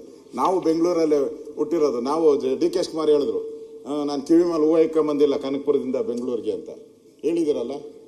4 ಸರಿ ಹೇಳಿದ್ದಾರೆ. ನಾವು ಬೆಂಗಳೂರನ್ನೇ ಹೂವು ಇಕ್ಕೊಂಬಂದಿಲ್ಲ, ನಾವು ಇಲ್ಲಿ ಹುಟ್ಟಿರೋರು ನಾವು ಹೂವು ಇಕ್ಕೊಂಡಿಲ್ಲ. ನಾವು ಅಲ್ಲೇ ನೀವು ಏನು ಮಾಡ್ತಾ ಇದ್ದೀರಾ, ಎಷ್ಟಕ್ಕೆ ಮಾಡ್ತಾರೆ ಎಲ್ಲ ನಮಗೂ ಡೀಟೇಲ್ ಬರ್ತೈತೆ. ಎಲ್ಲ detail, pin to pin detail ಬರ್ತೈತೆ. ಅದಕ್ಕೆ ಅಧ್ಯಕ್ಷರೇ, ಇದು ಉಳಿಬೇಕಿದು. ಯಾವ ಅಧಿಕಾರಿ ಈ ಥರದ ಮಾಡೋಕ್ಕೆ ಹೊರಟಿದ್ದಾರೆ? ನನಗೆ ಗೊತ್ತಿರೋ ಪ್ರಕಾರ ಇದರಿಂದ ದೊಡ್ಡ ಒಂದು ಲಾಬಿ ಇದೆ. ಅವ್ರ ಹೆಸರು ಹೇಳಲ್ಲ ನಾನು. ಅವ್ರು ದೊಡ್ಡ ಪೋಸ್ಟಲ್ಲಿ ಇದ್ದಾರೆ, ಅಲ್ಲಿ ಕೂತ್ಕೊಂತಾರೆ, ಆ ಲೈನಲ್ಲಿ ಕೂತ್ಕೊಂತಾರೆ. ಅವ್ರು ದೊಡ್ಡ ಯಾರೋ ರಾಜಸ್ಥಾನದಿಂದ ಏನೋ ಬರ್ತಾರಂತೆ ಇದಕ್ಕೆ. ರಾಜಸ್ಥಾನದಿಂದ ಒಬ್ರು ಡೆವಲಪರ್ ಬರ್ತಾರಂತೆ ಇದೆಲ್ಲ ಮಾಡೋಕ್ಕೆ. ಅದಕ್ಕೆ ಇಲ್ಲಿಂದ ರೆಕಮೆಂಡೇಶನ್ ಇವು ಪದೇ ಲೆಟರ್ ಬರೀತಾರೆ ಕೇಂದ್ರ ಸರ್ಕಾರಕ್ಕೆ. ECM ಗೊತ್ತಿಲ್ದಿರ ಕೆಲವು ನಡೆದೋತಾವ, ಏನು ಮಾಡೋಕ್ಕಾಗಲ್ಲ. ರೇಡಾರ್, ಅವ್ರ ರೇಡಾರೇ ದೊಡ್ಡ ರೇಡಾರು, ಅದು ಒಂದು ಇಸ್ರೇಲ್ ರೇಡಾರ್. ಅದು ಈಗ ಇರಾನ್ ಅವ್ರು ಹಾಕ್ತಾವ್ರಲ್ಲ, ಇಸ್ರೇಲ್ ಗೊತ್ತಿಲ್ಲದಂಗೆ. ಮುಖ್ಯಮಂತ್ರಿಗಳ ಗಮನಕ್ಕೆ ಬಾರದಲ್ಲಿ ಇದೆಲ್ಲ ನಡೆದಿದೆ ಅಂದ್ರೆ ಅದ್ರ ಇನ್ನೆಂತ ರೇಡಾರ್ ಇರ್ಬೋದು ಸರ್? ಉಪಮುಖ್ಯಮಂತ್ರಿದೇ ದೊಡ್ಡ ಕ್ಷಿಪಣಿ, ಅದ್ರ ಜೊತೆ ಅವ್ರು ಆ ರೇಡರಿಗೆ ಅವ್ರು ಸಿಗ್ತಾ ಇಲ್ಲ ಅಂತಂದ್ರೆ ಅದು ಇನ್ನು ಹೆಂಗಿರ್ಬೋದು ಅಂತ. ಆ ಟೆಕ್ನಾಲಜಿ ಸ್ವಲ್ಪ ಬೇಕಾಗತ್ತೆ ನಮಗೆ. ಅಲ್ಲ, ಅವ್ರದ್ದು ಒಂದು ಎಲ್ಲ ಒಂದ್ ಕಡೆ ಸಾಫ್ಟ್ ಇರ್ಬೇಕು. ಅವರು DK ಶಿವಕುಮಾರ್ ಒಂದು ಸ್ವಲ್ಪ ಸಾಫ್ಟ್ ಇದ್ದಾರೆ ಈ ವಿಚಾರವಾಗಿ.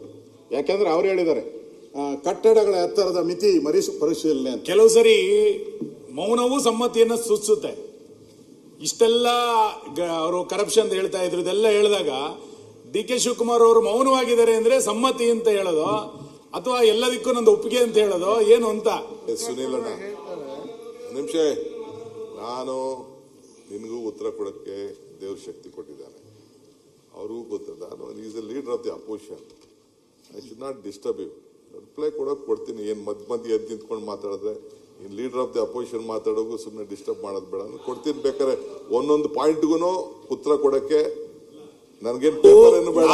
ನಾವು ನಿಮ್ಮ ಆಡಳಿತದಲ್ಲಿ ಹೆಂಗ್ ನಿರೀಕ್ಷೆ ಮಾಡಿದ್ವಿ ಅಂದ್ರೆ, ಮೊನ್ನೆ ಈ ಖಾತಾದ ವಿಷಯ ಮಾತಾಡಿದಾಗ ಸಾಕ್ಷಿ ಇದೆಯಾ ಎಲ್ಲಿದೆ ಅಂತ ಕೇಳಿದ್ರಿ. ಒಂದ್ ನಿಮಿಷ ಆನ್ಸರ್ ಮಾಡಿ. ಈ ತರದೊಂದು ದಾಖಲೆ ಸಮೇತ ಅವ್ರು ಕೊಟ್ಟಾಗ ನಿಮ್ಮ ಆಡಳಿತ ಚೆನ್ನಾಗಿದೆ ಅಂತ ಆಗಿದ್ರೆ ನೀವು ಸ್ಪಾಟ್ ಅಲ್ಲಿ ಸಸ್ಪೆಂಡ್ ಮಾಡ್ತೀರಿ ಅಂತ ನಿಂತ್ಕೊಂಡು ಅಂತ ಹೇಳ್ತಾ ಇದ್ದೆ, ಅನ್ಕೊಂಡಿದ್ದೆ. ನೀವು ಅದನ್ನ ಏನು ಮಾಡ್ತಾ ಇಲ್ಲ ಅಂತಂದಾಗ ಸುಮ್ನೆ ನಾನು ಒಬ್ಬ ನೀವು ಇದ್ರಲ್ಲಿ ಏನು ಭಾಗಿಯಲ್ಲ, ಅದ್ರ ಸಮ್ಮತಿ ಇದೆಯಾ ಅಂತ ಅಷ್ಟೇ. ನಿಮ್ ಸಮ್ಮತಿ ಇರ್ಬೇಕಷ್ಟೇ, ನಮ್ ಸಮ್ಮತಿ ಇಲ್ಲ. ಈಗೂ ಫೋನ್ ಪೇ ಕೊಟ್ಟಿದ್ದಾರೆ, ಎಲ್ಲದೂ ಕೊಟ್ಟಿದ್ದಾರೆ, ಇನ್ನೇನ್ ಬೇಕು? ಇನ್ನೇನ್ ದಾಖಲೆ ಬೇಕು? ಉತ್ತರ ಕೊಡೋ ಟೈಮಲ್ಲಿ ಉತ್ತರ ಏನ್ ಬೇಕೋ ನಾನು ಹೇಳ್ತೀನಿ. ಈಗ ಯಾಕೆ ಸುಮ್ಮನೆ ಬೇಕಾದ್ರೆ ಡಿಸ್ಟರ್ಬ್ ಮಾಡುವಂತ ಅಂದ್ರೆ ಎಲ್ಲರೂ, ನಾನೊಬ್ನೇ ಅಲ್ಲ, ಇಲ್ಲಿರೋರೆಲ್ಲ ಎದ್ದು ನಿಂತ್ಕೋತಾರೆ, ಆಲ್ ಬೇಕಾದ್ರೆ ಎದ್ದು ನಿಂತ್ಕೋತಾರೆ. ನಾನು ಸುಮ್ನೆ ಮಾತಾಡಕ್ ಬಿಟ್ಟಿದ್ದೀನಿ. ಇವತ್ತು ಅವ್ರನ್ನ ನಿಲ್ಸ್ಕೊಳ್ಳಿ, ಅವ್ರನ್ನೆಲ್ಲ ಯಾವಾಗ ಬೇಕು ಅವಾಗ ನಿಲ್ಸ್ಕೊಳ್ಳಿ. ಈ ಆನ್ಸರ್ ನಿಲ್ಸ್ಕೊಳ್ಳೋದು ಬೇಡ ನೀವು. ಅವ್ರಿಗೆ ಯಾವಾಗ ಬೇಕು ಅವಾಗ ನಿಲ್ಸ್ಕೊಳ್ಳಿ, ಏನ್ ತೊಂದ್ರೆ ಇಲ್ಲ. ಇದಕ್ಕೆ ನಿಲ್ಸ್ಕೊಳ್ಳಿ, ಉತ್ತರ ಕೊಡಿ. ಈಗ ಎಲ್ಲರೂ ಮಾತಾಡ್ತಿರಲ್ಲ.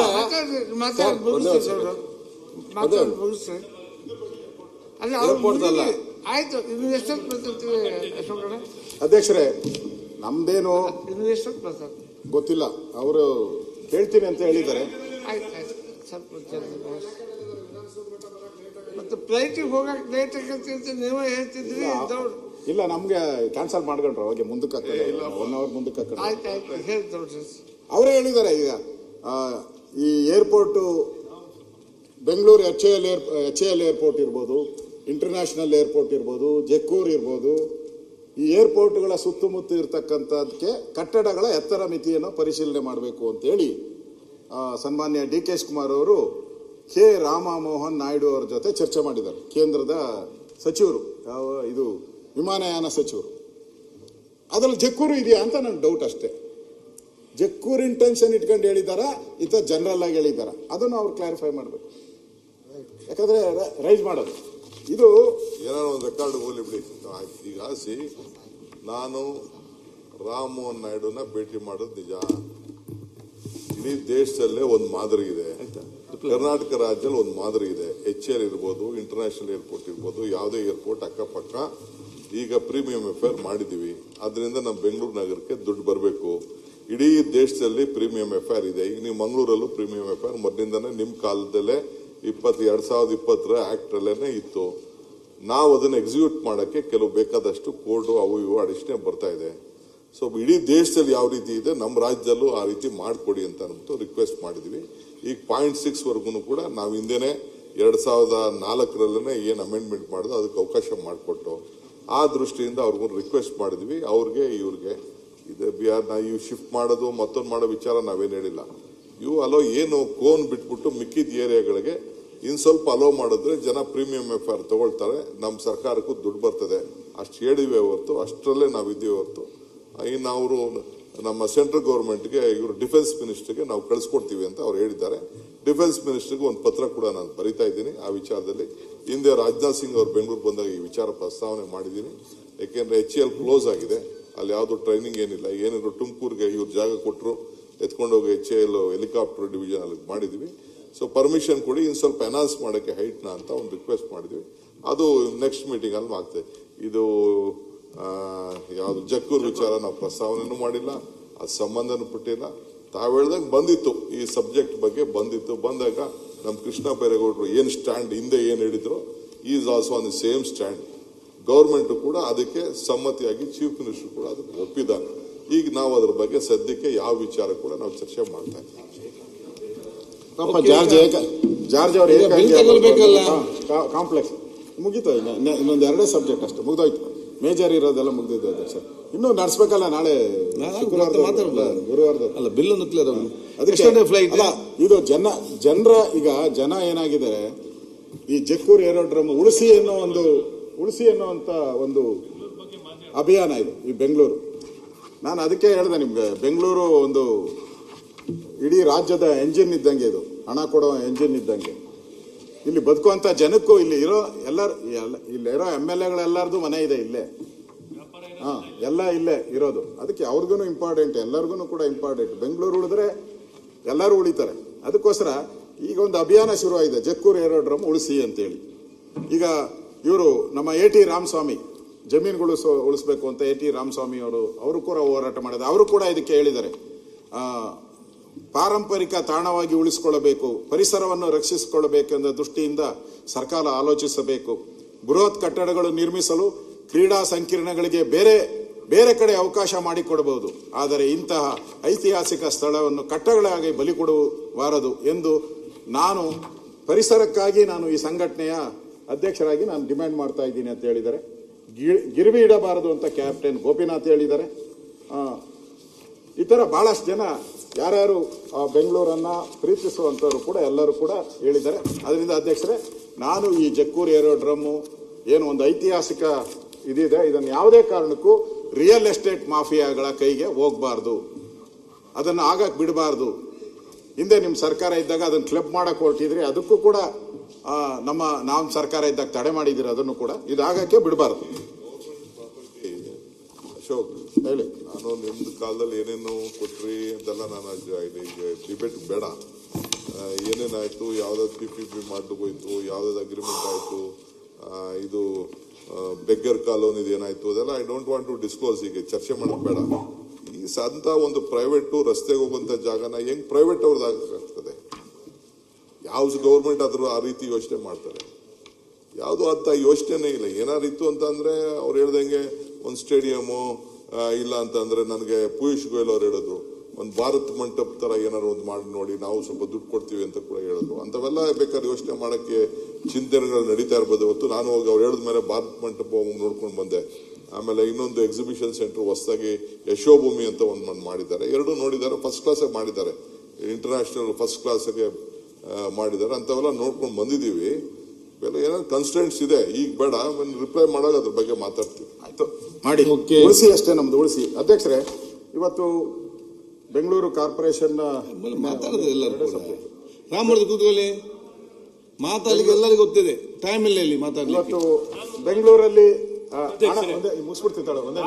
ಮುಖ್ಯಮಂತ್ರಿಗಳಿದ್ದಾಗಲೇ ಮಾತಾಡಬೇಕು ಅಂತ ತಮ್ಮಲ್ಲಿ ತಿಳಿಸಿದೆ. ಹೌದು, ಹಾಗಾಗಿ ಒಂದೇ ಸಬ್ಜೆಕ್ಟ್ ಬೇರೆ ಬೇರೆ ಅಲ್ಲ, ಅವ್ರು ಮಾತಾಡಿದ ನಂತರ ಸದಾ ಎಲ್ಲ ಕವರ್ ಮಾಡಿದಾರೆ. ಕೊಡಿಸ್ತೀನಿ ಬಿಡಪ್ಪ, ಕೊಡಿಸ್ತೀನಿ. ಇವತ್ತು ಬೆಂಗಳೂರಲ್ಲಿ 3 ವರ್ಷ ಆಯ್ತು ಈ ಸರ್ಕಾರ ಬಂದು, ಯಾವ ಕಾಮಗಾರಿನೂ ಕೂಡ ಕಂಪ್ಲೀಟ್ ಆಗ್ತಾ ಇಲ್ಲ. ಯಾವ್ಯಾವ ಕಾಮಗಾರಿ ನಡೀತಾ ಇತ್ತು ಅವೆಲ್ಲನೂ ಕೂಡ ಹಂಗೆ ಪೆಂಡಿಂಗ್ ಆಗಿ ಉಳಿತಾ ಇದೆ. ಈಜಿಪುರದ ಎಲಿವೇಟೆಡ್ ಕಾರಿಡಾರ್ ಹಾಗೆ ಆಗ್ತದೆ. ಇವರೇ ಇದ್ದಾಗ ಪ್ರಾರಂಭ 2014 ಏನೋ 2014 ಅವಾಗ ಪ್ರಾರಂಭ ಆಗಿದ್ದು. 2014 ಅವ್ರದೇ ಕಾಂಟ್ರಾಕ್ಟ್ರು ಪ್ರಾರಂಭ ಆಗಿದ್ದು, ಇದುವರೆಗೂ ಹೋಗ್ತಾ ಇಲ್ಲ. ಅದ್ರ ಬಗ್ಗೆ ಹೇಳ್ತೀನಿ ಏನು ಡೀಟೇಲ್ ಅಂತ. ಉಲ್ಲಾಳ ಗ್ರೇಟ್ ಸಪ್ರೇಟ್ರು, ಮಳೆ ಬಂದರೆ ನೀರು ತುಂಬುವಂಥದ್ದು, ಅದನ್ನು ಕಂಪ್ಲೀಟೇ ಆಗಿಲ್ಲ, ಹಂಗೆ ಬಿದ್ದೈತೆ. ರಾಜರಾಜೇಶ್ವರಿ ಆರ್ ಜಂಕ್ಷನ್ ಇನ್ನೂ ಹಂಗೆ ಬಿದ್ದಿದೆ, ಅದು ಆಗ್ತಾ ಇಲ್ಲ. ಅದನ್ನೇನು ಕೆಲಸನೂ ಮುಂದೆ ಹೋಗ್ತಾ ಇಲ್ಲ. ಫುಲ್ ದಿನ ಟ್ರಾಫಿಕ್, ನಾವೆಲ್ಲ ಓಡಾಡ್ತೀರಿ. ಕೆಂಗೇರಿ ಹೊರವಸ್ತುಲ ರಸ್ತೆ ಅನ್ನಪೂರ್ಣೇಶ್ವರ ಮುಖ್ಯ ಜಂಕ್ಷನ್ ಗ್ರೇಟ್ ಸಪ್ರೇಟರ್ ಕೆಲಸ ನಿಂತೋಗಿದೆ. HMT ಪೈಪ್ಲೈನ್ ಜಂಕ್ಷನ್ ನಮ್ಮ ಏರಿಯಾದಲ್ಲಿ ಇರತಕ್ಕಂಥದ್ದು, ಅದು ನಿಂತೋಗಿದೆ ಕೆಲಸ. ಈ ಥರ ಅನೇಕ ವರ್ಷಗಳಿಂದ ನಡೀತಾ ಇರುವಂಥ ಕಾಮಗಾರಿಗಳು ದುಡ್ಡಿಲ್ಲ ಅಂತೇಳಿ ನಿಂತೋಗಿದೆ. ಕಾರ್ಪೊರೇಷನಲ್ಲಿ ದುಡ್ಡಿಲ್ಲ, ಖಜಾನೆ ಖಾಲಿ. ಅದಕ್ಕೋಸ್ಕರ ಇವೆಲ್ಲ ಒಂದು ರೀತಿ ಕೆರೆಗಳಾಗೋತತಿ. ಇನ್ನು ಮಳೆಗಾಲ ಇನ್ನೇನು ಬರ್ತಾ ಇದೆ, ಮಳೆಗಾಲ, ಅದಕ್ಕೇನು ತಯಾರಿ ಮಾಡಿಲ್ಲ. ಅದರಿಂದ ಇದನ್ನ ಕಂಪ್ಲೀಟ್ ಮಾಡಬೇಕು. ಸರ್ಕಾರ ಕೇಳಿದ್ರೆ ನಮ್ಮಲ್ಲಿ ದುಡ್ಡಿಗೇನು ಕೊರತೆ ಇಲ್ಲ. ನೆನ್ನೆನು ಹೇಳ್ತಾ ಇದ್ರು, ಒಂಥರ ಕೃಷ್ಣದೇವರಾಯರ ಕಾಲದಲ್ಲಿ ಚಿನ್ನ ರಸ್ತೆಯಲ್ಲಿ ಮಾರ್ತಾ ಇದ್ರು, ಹಂಗೈತೆ ನಮ್ಮ ಹತ್ರ ದುಡ್ಡು ಅಂತ. ಇಲ್ಲಿ ನೋಡಿದ್ರೆ ಈಜಿಪುರದ ಎಲಿವೇಟ್ ಕಾರಿಡಾರ್ಗೆ ಪ್ರಾಬ್ಲಮ್ ಏನು? ಮುಖ್ಯಮಂತ್ರಿಗಳು 2 ಸರಿ ಹೋಗಿದ್ದಾರೆ, DCM ಅವರು 3 ಸರಿ ಹೋಗಿ ಭೇಟಿ ಮಾಡಿದ್ದಾರೆ. ಇದಕ್ಕೆ ಎಲಿವೇಟೆಡ್ ಕಾರಿಡಾರ್ಗೆ ಅವರೇ ತಂದಿದ್ದ ಪ್ರಾಜೆಕ್ಟು, ಅವ್ರದೇ ಕಾಂಟ್ರಾಕ್ಟ್ರು, ಓಡೌಟ ಅವನು. ತಿರುಗಿ ಮತ್ತೆ ಇವರು ಟೆಂಡರ್ ಕರೆದ್ರು, ಮತ್ತೆ ಅವರೇ ಕೊಟ್ಟಿದ್ದಾರೆ. ಅವ್ರ ಕಡೆ ಅವ್ರ ಸ್ನೇಹಿತರಿಗೆ ಕೊಟ್ಟಿದ್ದಾರೆ, ಮತ್ತೆ ಟೆಂಡರ್ ಕೊಟ್ಟಿದ್ದಾರೆ. ಇವತ್ತು ಅದಕ್ಕೆ ಮುಗಿತಾನೆ ಇಲ್ಲ, ಮುಂದಕ್ಕೆ ಹೋಗ್ತಾನೆ ಇಲ್ಲ. ಅಧ್ಯಕ್ಷರೇ, ರಾಮಲಿಂಗಾರೆಡ್ಡಿ ಅವರು ಭೇಟಿ ಮಾಡಿದ್ದಾರೆ. ಯಾಕೆ ಹೇಳ್ತಾ ಇದ್ದೀನಿ ಇವ್ರ ಹತ್ರ ದುಡ್ಡು ಇಲ್ಲ ಅಂತ ಹೇಳಿದ್ರೆ, ಇವ್ರ ಹತ್ರ ಹಣ ಕೊಟ್ಟಿಲ್ಲ. ಆ ಒಂದು ಪ್ರಾಜೆಕ್ಟ್ಗೆ ಇವರು ಹಣ ಬಿಡುಗಡೆ ಮಾಡಿಲ್ಲ. ಅವರು ಉತ್ತರದಲ್ಲಿ ಹೇಳ್ಬೇಕು, ನಮ್ಮ ಹತ್ರ ಹಣ ಇದೆ ಅಂತ ಹೇಳ್ತಾರೆ. ಅದಕ್ಕೆ ಅವರು ಒಂದು ಲೆಟರ್ ಬರೆದಿದ್ದಾರೆ ಕಂಪನಿಯವರು. ಡಿಸೆಂಬರ್ 29ರಂದು BSCPL ಕಂಪನಿ ಗ್ರೇಟರ್ ಬೆಂಗಳೂರು ಪ್ರಾಧಿಕಾರ ಮುಖ್ಯ ಆಯುಕ್ತರಿಗೆ ಬರೆದ ಪತ್ರ. ಈ ಪತ್ರದಲ್ಲಿ GBI ನೆಲದ ಕಾನೂನಿನಂತೆ ನಮ್ಮ ಜೊತೆ ಮಾಡಿಕೊಂಡಂತೆ ಒಪ್ಪಂದದಂತೆ ನಡೆದುಕೊಳ್ಳಲು ವಿಫಲವಾಗಿದೆ. ಸರ್ಕಾರಕ್ಕೆ ಬರಿತಾ ಇರೋದು ಒಬ್ಬ ಕಾಂಟ್ರಾಕ್ಟರ್, ಚೀಮಾರಿ ಮಖಕ್ಕೆ ಮಂಗಳಾರತಿ. ನೆಲದ ಕಾನೂನಂತೆ ನೀವು ನಡ್ಕಂತ ಇಲ್ಲ ಅಂತ ಬರೆದಿದೆ ಪತ್ರ. ಈ ಅವಧಿಯಲ್ಲಿ ನಿಗದಿತ ಸಮಯಕ್ಕೆ ಹಣ ನೀಡದಿರುವುದು ಕಾರಣವಾಗಿದೆ. ದುಡ್ಡೇ ಕೊಟ್ಟಿಲ್ಲ, ಕಾಂಟ್ರಾಕ್ಟರ್ನ ವೈಲೇಷನ್ ಮಾಡಿದ್ದೀರಾ ಅಂತೇಳಿ ಒಪ್ಪಂದವನ್ನು ಮಾಡಿದ್ದಾರೆ. ಈ ಗಡುವು ಹೋಗಿ 24 ತಿಂಗಳು ಹೋಯ್ತು. ಎಷ್ಟು ವರ್ಷಗಳಾಗೋಯ್ತು ಲೆಕ್ಕ ಹಾಕಳಿ ಅಧ್ಯಕ್ಷ. ಅಲ್ಲಿನ ಟ್ರಾಫಿಕ್ ಸಮಸ್ಯೆ ಏನು? ಇದು ಅವನಿಗೆ ಇನ್ನೂ 42 ಕೋಟಿ ಕೊಡಬೇಕು, ಅದು ಕೊಡ್ತಾ ಇಲ್ಲ. ಇವತ್ತು ಅವನೇ ಲೆಟರ್ ಬರೆದಿದ್ದಾನೆ, ಪತ್ರನೇ ಒಂಥರ ಅವನ ಬಿಲ್ಲುಗಳು ಎಲ್ಲ ಹಾಕಿ ಒಂದು ಪತ್ರ ಬರೆದಿದ್ದಾನೆ. ಇಷ್ಟು ಬಿಲ್ಲುಗಳು ಕಳಿಸ್ಕೊಡ್ತೀನಿ, ಇಷ್ಟು ಬಿಲ್ ಹಾಕಿ ಪತ್ರ ಬರೆದಿದ್ದಾರೆ. ಅದು ಏನು ಕೊಡ್ತಾ ಇಲ್ಲ ಅವ್ರಿಗೆ, ಹಣ ಇಲ್ಲ ಅನ್ನೋದಕ್ಕೆ ಇದರದ್ದು. ಇನ್ನೊಂದು ಬಹಳ ಕಲ್ಯಾಣ ಕಾರ್ಯಕ್ರಮ, ಇದೊಂದು ಹೇಳಿ ಮುಗಿಸ್ತೀನಿ ನಾನು ಅನ್ಸುತ್ತೆ. ಈ ಕಲ್ಯಾಣ ಕಾರ್ಯಕ್ರಮ DK ಶಿವಕುಮಾರ್ ಅವ್ರಿಗೆ ಬೆಂಗಳೂರು ಇನ್ಚಾರ್ಜ್ ಆಗಿ ಬಂದಿದ್ದಾರೆ ವಸ್ತು. ಮೊದಲೆಲ್ಲ ಈ ಬಡವರಿಗೆ ಏನೋ ಆಗೋಯ್ತು ಅಂದ್ರೆ ತೆಳ್ಳ ಗಾಡಿ ಕೊಡ್ತಾ ಇದ್ರು ಬಡವರಿಗೆ, ಆಮೇಲೆ ಟೈಲರಿಂಗ್ ಮಿಷಿನ್ ಕೊಡ್ತಾ ಇದ್ರಿ, ಇಸ್ತ್ರಿ ಪೆಟ್ಟಿಗೆ ಕೊಡ್ತಾ ಇದ್ರಿ, ಅಂಗವಿಕಲರಿಗೆ ವೆಹಿಕಲ್ ಕೊಡ್ತಾ ಇದ್ರಿ. ಇವೆಲ್ಲ 2 ವರ್ಷದಿಂದ ನಿಂತೋಗ್ಬಿಟ್ಟಿದೆ, ಕೊಟ್ಟಿಲ್ಲ. 2 ವರ್ಷದಿಂದ ಕೇಳಿದ್ರೆ ಹಣ ಇಲ್ಲ ಅಂತಾರೆ. ಅಧಿಕಾರಿಗಳು ಕೇಳಿದ್ರೆ ನಾವು ದುಡ್ಡು ಇಟ್ಟಿದ್ದೀರಿ, 2 ವರ್ಷದಿಂದ ದುಡ್ಡು ಇಟ್ಟಿದ್ದೀರಿ, ಟೆಂಡರ್ ಕರಿತಾ ಇದ್ದೀರಿ, ಇದುವರೆಗೂ ಒಬ್ಬರಿಗೂ ಕೊಟ್ಟಿಲ್ಲ. ನಾನು MLA, ಬೆಂಗಳೂರು MLA, ನಾವೆಲ್ಲ MLA, ಯಾರನ್ನ ಕೊಟ್ಟಿದ್ದೀರನಪ್ಪ? ಒಬ್ಬರೇನ ಒಂದು ನಾವು ಕೊಟ್ಟಿಲ್ಲ. ಪ್ರತಿ ಸರಿ ಮೊದಲು ಬಡವರು ಯಾರ್ಯಾರು ಇದ್ದಾರೆ ಪಾಪ ಸ್ವಯಂ ಉದ್ಯೋಗ ಮಾಡಕ್ಕೆ ಕೊಡ್ತಾ ಇದ್ದಿದ್ದು. ಸುಮಾರು ಒಂದು 200-300 ಕೋಟಿ ರೂಪಾಯಿ ಹಣ ಕೊಡ್ತಾ ಇದ್ರಿ ಪ್ರತಿ ವರ್ಷ. ಸೋಷಿಯಲ್ ಒಂದು ಕಾಂಪ್ಲಿಕೇ ಇದು ಅಂತ ಹೇಳ್ಬಿಟ್ಟು ಅವ್ರಿಗೆಲ್ಲರೂ ನಾವು ಕೊಡ್ತಾ ಇದ್ರಿ. ಇವಾಗ ಆ 200 ಕೋಟಿನೂ ಕೊಡೋಕ್ಕೆ ಬಡವರಿಗೆ ಇಲ್ಲ. ಮೊನ್ನೆ ನಾನು ಕೇಳಿದೆ, ಈಗ ಟೆಂಡರ್ ಪ್ರೋಸೆಸ್ ಆಗಿದೆ, ಇನ್ನೇನು ತಗೊಂಬಿಡಿ, ನಾಳೆ ತಗೊಳ್ಳಿ ಅಂತ. 3 ವರ್ಷದಿಂದ ಏನು ಕೊಟ್ಟಿಲ್ಲ. ಅಂದ್ರೆ ಸರ್ಕಾರ ಈ GBA ಮಾಡಿದ್ಮೇಲೆ ಯಾವುದಕ್ಕೂ ಹಣ ಇಲ್ಲದೆ ಇರತಕ್ಕಂಥದ್ದು ನಾವು ಇವತ್ತು ನೋಡ್ತಾ ಇದ್ದೀರಿ ಅಧ್ಯಕ್ಷರೇ. ಅದರಿಂದ ನಾನು ಮುಗಿಸ್ತಾ ಇದ್ದೀನಿ. ಇದು ನಮ್ಮ ಬೆಂಗಳೂರಿಗೆ ಇವರು ಕೊಟ್ಟಂತ ಕೊಡುಗೆ ಏನಿದೆ, ಸರ್ಕಾರ ಬಡ್ಜೆಟ್ ಅಲ್ಲಿ ಪ್ರತಿ ಸರಿನೂ ನಾ 7,000 ಕೊಟ್ಟೆ 8,000 ಕೊಟ್ಟೆ ಅಂತ, ಕೊನೆಯಲ್ಲಿ ಎಂಡಿಂಗ್ ಅಲ್ಲಿ ಏನ್ ಬರ್ತಾ ಇದೆ ಅಂತ 3,000 ಮಾತ್ರ. ಎಂಡಿಂಗ್ ಅಲ್ಲಿ 3,000. ಇಡೀ ರಾಜ್ಯಕ್ಕೆ ಆದಾಯವನ್ನ ಕೊಡುವಂತ ಬೆಂಗಳೂರಿಗೆ ಬಿಡುಗಡೆ ಹೇಳೋದು 7,000 8,000, ಬಿಡುಗಡೆ ಮಾಡಿರೋದು 3,000. ನಮ್ಮ ಹತ್ರ ಇದು ಇದೆ ನೋಡಿ, ಅನೆಕ್ಷರ್ ಇದು, ಇದರಲ್ಲಿ ಇವರ ಎಕ್ಸ್ಪೆಂಡಿಚರ್ ಬುಕ್ಕಲ್ಲೇ ಇದೆ. 3,000 ನಮ್ಗೆ ಕೊಟ್ಟಿರೋದು. ಬಡ್ಜೆಟ್ ಅಲ್ಲಿ ಹೇಳೋದು ಜಾಸ್ತಿ, ಲೆಕ್ಕ ಇಲ್ದಷ್ಟು ಹೇಳ್ತಾರೆ ಬಡ್ಜೆಟ್ ಅಲ್ಲಿ, ಆದ್ರೆ ಬಿಡುಗಡೆ ಮಾಡೋವಂಥದ್ದು 3,000. ಇದು ಅನೆಕ್ಷರ್ ಅಲ್ಲೂ ಕೂಡ ಬಂದಿದೆ. ಅಂದ್ರೆ ಇವತ್ತು ಆದಾಯ ಇಲ್ಲದೆ ಇರ್ತಕ್ಕಂಥ ಒಂದು ನಗರ ಪಾಲಿಕೆಗಳ ಇವತ್ತು ಸ್ಥಿತಿ ದಯನೀಯವಾದಂಥ ಸ್ಥಿತಿ ಆಗಿದೆ ಅಧ್ಯಕ್ಷರೇ. ಹಣ ಇಲ್ಲ. ಇವತ್ತು ಏನು ಹಣ ಬಿಡುಗಡೆ ಸರ್ಕಾರದಿಂದ ಬರಬೇಕಾಯಿತು, ಹಣ ಕೂಡ ಹೋಗಿದೆ. ನಾನು ಕೊನೆ ಎಂಡ್ ಮಾಡ್ತಾ ಇದ್ದೀನಿ. ಇದು ಇವತ್ತು ಎಷ್ಟು ಪಾಪರ್ ಆಗಿದೆ ಇದು ಅಂತ ಹೇಳಿದ್ರೆ, ಪ್ರಕಾಶ್, ಪಾಪರ್ ಆಗಿದೆ ಅಂತ ಹೇಳಿದ್ರೆ, ಸಿದ್ದರಾಮಯ್ಯನವರು ಈಗ 48,000 ಕೋಟಿ ಬಾಂಡ್ಗೆ ತಯಾರು ಮಾಡ್ತಾವ್ರೆ. 48,000 ಕೋಟಿ bond, James bond. Siddaramaiah James bond outer. ಈಗ 48,000 ಕೋಟಿ ಬಾಂಡ್. ಇವ್ರ ಆದಾಯ ಎಷ್ಟು ಕಾರ್ಪೊರೇಷನ್ದು? 5,800 ಕೋಟಿ ವರ್ಷಕ್ಕೆ. ಬಾಂಡ್ ಎಷ್ಟು?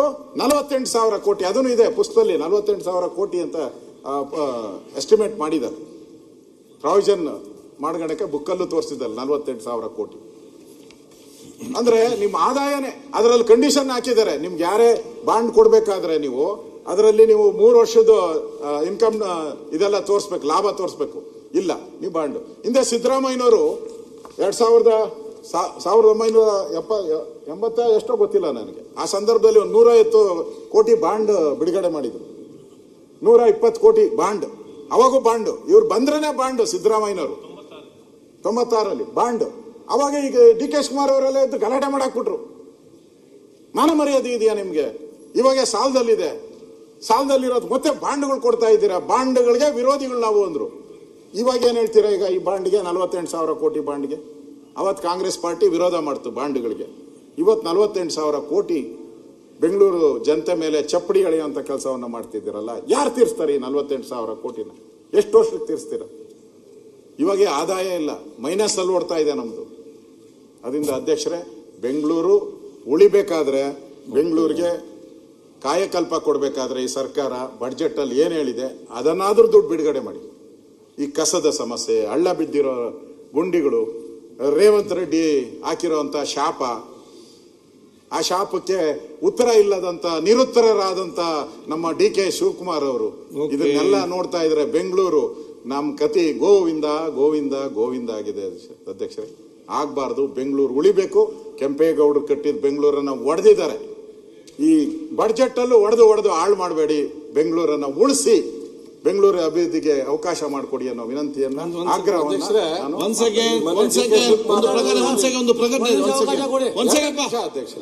ದಿನಾಂಕ ಒಂದು ಪ್ರಕಟಣೆ ಮಾಡಿ. 2 ನಿಮಿಷ ಪ್ರಕಟಣೆ ಮಾಡಿ. ದಿನಾಂಕ 24/3/2026 ನಡೆದ ಕಾರ್ಯಕಲಾಪಗಳ ಸಲಹಾ ಸಮಿತಿ ಸಭೆಯಲ್ಲಿ ಈ ಕೆಳಕಂಡಂತೆ ತೀರ್ಮಾನಿಸಲಾಗಿದೆ. ಇಂದು ದಿನಾಂಕ 24/3/2026 ಆಯವ್ಯಯ ಮೇಲಿನ ಸಾಮಾನ್ಯ ಚರ್ಚೆ ಮತ್ತು ಅನುದಾನಗಳ ಬೇಡಿಕೆ ಮೇಲೆ ಚರ್ಚೆ ಮುಕ್ತಾಯಗೊಳ್ಳಲಿದೆ. ಆಯವ್ಯಯ